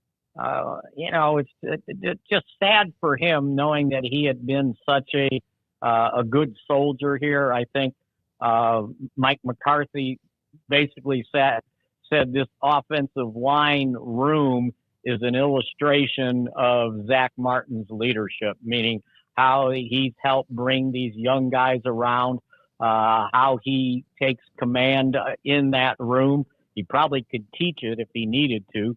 And losing him not only on the field, but just around the team, right? And in the locker room. And, and this comes out the day after it's announced that he's the Cowboys nomination this year for NFL, the Walter Payton NFL player of the year. So it's just kind of a sad thing to see that happen to such a good guy, and not only on the team but dealing with the media also. He's been so upstanding. It's been a joy to be able to say I covered nearly every one of his snaps in person. Yeah, just an unbelievable player and all that for the Cowboys. And, like my favorite maybe draft story ever with the Cowboys when it came down to, everyone's like, oh, it's going to be Johnny Manziel. And there's no way that Jerry Jones can resist that. And like, well, you know what else the Cowboys can't resist is a potential Hall of Famer, like the best offensive lineman. Like there's maybe three other guys in this generation of players you put on his level because it's not like he's had a couple of good seasons or he had a few and he's dropped. He's been pretty much the same since he got into the league until now, and he was elite on day one and he was elite in the last one. Yeah, no, absolutely. And, going back to that draft, it reminded me of the old song. If you can't get the one you want, you love the one you can get. Yeah. Well, in that draft, they wanted Ryan Shazier, the linebacker, who got taken the pick before the Cowboys were on the clock by Pittsburgh. And so they're looking at it and it's like, well, okay, this offensive lineman's pretty good in rebuilding the offensive line. So we're going to take Zach Martin. Yeah. And all this talk about Johnny Manziel, that wasn't going to happen. There was no way that was going to take place. And so, that's what ended up being kind of the last bill of that rebuilding of the offensive line. You take Tyron Smith in 2011, you take Travis Frederick in 2013 and Zach Martin in 2014. And two of those guys, Smith and Martin, are going to the Hall of Fame. And Travis Frederick was a Pro Bowl center. And that's what built this team to what it was there in the mid 20 teens for the Cowboys. Mickey, how do they feel about some of the guys that they have in there going for? I mean, again, Tyler Guyton continues to be out. The future for Tyler Smith is very bright. The future for Tyler Guyton is very bright, but the TJ Basses, Brock Hoffmans, those guys on the roster, and like Brock Hoffman's been around for a couple years now. What do you think about them moving forward, or is this something they really will have to address one way or the other in the offseason? Well, I think even though you have those guys, you probably need to address. They like what Brock Hoffman has done. In the two games he started for Martin this past week. They like TJ Bass, but we're talking guys that came into the league as undrafted rookies, right? And you already got an undrafted rookie starting at right tackle. So it's like, okay, how much you want to keep pushing that envelope? But again, to get through the rest of the year, Brock Hoffman, I think they can live with him there. TJ Bass as the backup. Now, what happens at tackle, though, they sort of liked what Awesome Richards was doing there. And when Guyton was struggling, they were rotating him in there. And then he gets hurt, has to go on IR. And so if Guyton can't play and Chuma Edoga's got to play, then now it's Matt Waletzko, who's hardly had a snap this year, as your backup swing tackle. So you're, one injury away from saying, oh my God, what next, right? There's always a trickle-down effect when you lose a player. You don't just lose that player, but the next man up isn't the man, and then who's the next man up after that? So they've been going through this all year and, sitting there at 5-7, having won 2 straight, but this Cincinnati game will be one of the toughest they've had, even though they come in at 4-8. Yeah. Just offense alone, the Bengals are a very one-sided football team. There's no doubt about that. Joe Burrow and the offense haven't been the problem. It's been their defense. Mickey, The offense, though, under Cooper Rush and now with Rico Dowdle, like getting – I mean, he was always the number one back, but it feels like the last couple weeks they just decided, look, let's take all the window dressing off this and take some of the pressure off. If we can run the ball with him, let's just go do it. Well, I think that's what they were doing. The problem was they'd fall behind by 20 points, and they didn't have the opportunity to keep running the football. I think the offensive line, despite the injuries, has done somewhat of a better job. The defense got a hand in that, because if they're not giving up 40 points a game, then chances are if you just score a touchdown and kick a couple field goals, you stay in the game. So you don't have to give up on the running game. And then, I mean, to me, Rico just needed opportunities. It's not like somebody else was getting a bunch, right? Ezekiel Elliott gets maybe a couple. They tried giving some to Deuce Vaughn. They tried the 1 week with Delvin Cook, but he was getting the majority of the snaps. It just wasn't on a consistent basis while they were still in ball games and not scrambling to try to come from behind. So, going up against a Cincinnati defense that gives up a whole bunch of points, you got to hope that you can at least run the football and take some time off the clock. So less time Joe Burrow's on the field, but you got to continue to convert, right? You got to eat up the clock. And then when you go on defense, everybody, blames time of Vincent on offense. Well, on defense, get off the field. Don't sit there and have to withstand 10-play drives. Mickey, Luke Schoonmaker's played well in the absence of Jake Ferguson, and it feels like the light's coming on for him as well. We could drill down to the negative all we want about this team, but there are, certain bright lights that have popped up. I mean, I feel very bad for Josh Butler, who looked like one of those really great diamond in the rough pickups before he got injured last week. But Luke Schoonmaker really, the last 2-3 games has finally come alive. And that's a guy that's got an opportunity, right? Mm-hmm. Before that, he's not getting much opportunity. There's a couple games there. He had 2 snaps, 3 snaps, 11 snaps. Well, now all of a sudden you're getting 44 snaps, and you got an opportunity to make plays. Think about it. If I get 11 snaps and I screw up 2, right?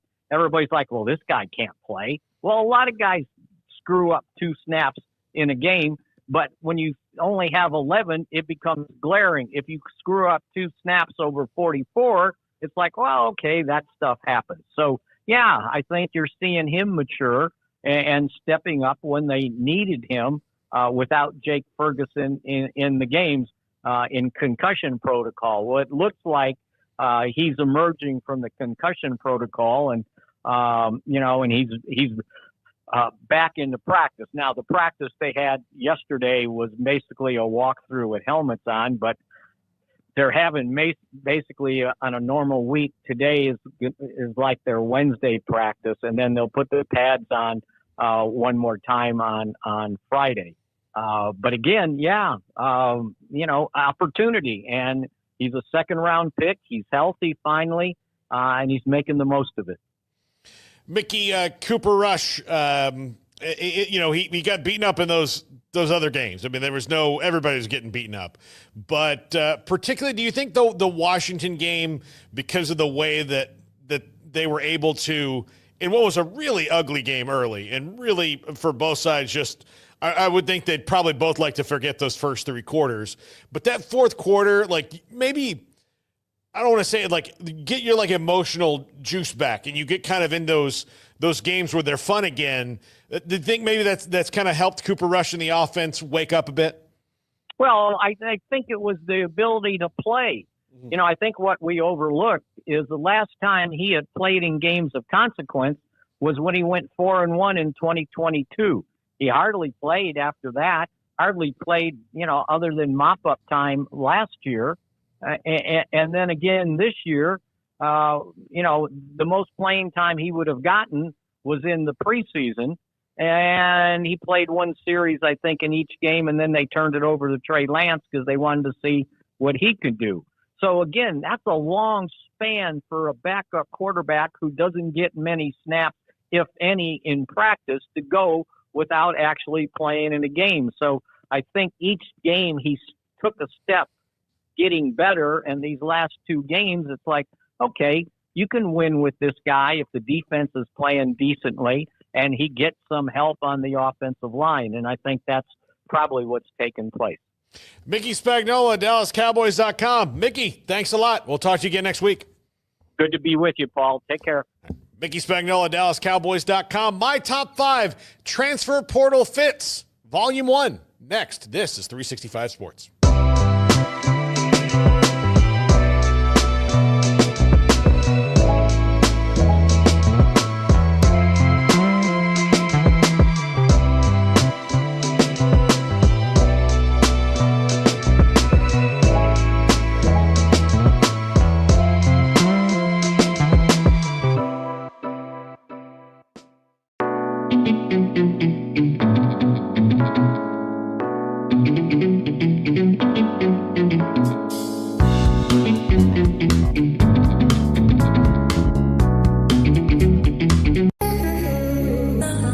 For Paul Catalina's Top 5, brought to you by Texas Beef House. Where's the best beef in Texas? Your house when you order from Texas Beef House. Unleash the flavor of Texas raised Wagyu. From our pasture to your plate, TexasBeefHouse.com. Welcome into Paul Catalina's Top 5, brought to you by Texas Beef House. Go to bidonbeef.com. Hey, that Chris's auction ends today, Thursday. So if you want to get in on it and make sure you've got wonderful Wagyu beef, Texas raised before Christmas, make sure you do that. Use our promo code 365 Sports. Let's dive into some transfer fits. Volume 1, we're going to do this again tomorrow and probably as people pop in the transfer portal before they make their decisions. So we'll go through, pretty much all the big names that are in there. Now there's other fits and things. There's going to be a million people in the portal. So if I don't get to your guy, it's probably because I didn't deem him worthy of a top 5. And that's a shot at you as a fan. Pick a better team. I kid. Transfer fits, Volume 1. Let's get into it. Number 5, Dane Key, wide receiver, Kentucky. He's in the transfer portal. Excellent player. Really, because of Kentucky's terrible offense this year, he did not really get a chance to shine. Liam Cohen left. He went to the Bucks. And you see what that's done for Baker Mayfield and crew there. They did not respond well on offense under Mark Stoops this year at Kentucky. They had a couple of nice wins, but for the most part, a pretty bad season there at 4-8 for the Wildcats. Dane Key in the portal. I say he needs to go to Nebraska. You saw what Isaiah Nayor really helped them play well in that aspect. They've got to get better out of the passing game. Dana Holgerson's the offensive coordinator now, and guess what that means? That means you're going to see more passing from the Nebraska offense with Dylan Raiola. You step in with an elite quarterback, a guy who's on the way up in Dylan Raiola. You give him a veteran target. Great fit there for Dane Key. But, again, we have no idea where he's going. This is just where I think he should go. Number 4, Jackson Arnold, quarterback, Oklahoma. I think he should go play at Utah. I think this is a team that, especially given the way that he kind of got rattled, with all the ins and outs of the offense with the Sooners this year, it stopped being a fit. And look, Ben Arbuckle is coming in. Maybe he brings John Mateer from Wazoo. Maybe it's somebody else that's the quarterback at Oklahoma next year. They'll have their pick because they're Oklahoma. But I do think Utah would be a good place for him to go because, again, that offense is built through the running game. It'll allow them to, sit back and wait on some of their younger quarterbacks. I think Utah would be a fantastic fit for Jackson Arnold and allow him to maybe find his true north a little bit more than he was able to do at Oklahoma. Number 3, Connor Wigman, Texas A&M. This dude would be the best quarterback Iowa maybe ever had, and I'm not kidding about that. Connor Wigman got a little bit of a knock, but he just wasn't a fit in Colin Klein's offense, and that's fine. But this is a dude who's a 5-star quarterback, and if you've watched him whip the ball around the yard, he's pretty damn good at it. He's 4-1 as a starter this year. Marcel Reed, better fit for the Aggies at quarterback. And look, they have questions to answer all over the board, but after a rebound season where they went 8-4, they were in pretty much every game. They lost to some really elite teams, that's for sure. But Connor Wigman, Not a reason they lost games. Really not when he was playing. He was 4-1. The one loss was to Notre Dame, who's going to be in the playoff at the beginning of the year, and that game was nip and tuck until the end. So Connor Wegman, not really a fit in Colin Klein's offense, but he certainly could be a fit in Tim Lester's offense at Iowa that showed an uptick this year. Now, they're going to lose Caleb Johnson to the draft, but Iowa's really great at finding tight ends and running backs, and if you get them a wide receiver or so, I think you're going to see that tick up. But I think Iowa is a great fit for Connor Wegman. Number 2, Mikey Keene at Fresno State. Formerly of UCF, he was John Rice Plumlee's backup. John Rice Plumlee got hurt a couple years ago. Mikey Keene stepped in, played great, and he's played really well for Fresno State. Now they're changing head coaches, so he's in the portal. I say he goes to play for my beloved Florida State Seminoles, pretty simply because Gus Malzahn's there. He knows the offense. They need to kind of make that quick switch if they want to get out of the 2-10 basement that they're in. And basement is, let's call it the sewer. The basement is a nice place. You know, you can have a man cave in a basement. You can do a lot of cool crap in a basement. They're in the sewer. Like, that's below the basement. That's a bad place to be. So help him get out of the sewer. I think Mikey King can do that. Will that be where he goes? No idea. Maybe he beefs with Gus. I have no idea. But he played in Gus Malzahn's offense. It's a chance for him to go back into Florida and play for Gus Malzahn again, an system that he knows and he's played very well in. Number 1, Miller Moss at USC. I know a lot of people are saying Michigan, but I think the best fit for him is actually Louisville. Jeff Brom, really good quarterback coach, has gotten the most out of Jack Plummer and Tyler Shuck over the last 2 years. And those are guys who were in and out of lineups their entire career too. Who does that remind you of? This guy right here, Miller Moss. In and out, in and out, in and out. You know, had some good moments, but Miller Moss at Louisville makes a ton of sense to me. That's a good coaching staff, a good team, and someone who he could bring some stability there to him as he heads on to try to get to the next level. That's going to do it for this edition of the Top 5. Tomorrow, Volume 2, and yes, I do get to Micah Hudson. Don't worry, Tech fans. It's coming for Friday. You just have to wait until the weekend. That's going to do it. See you later, everybody.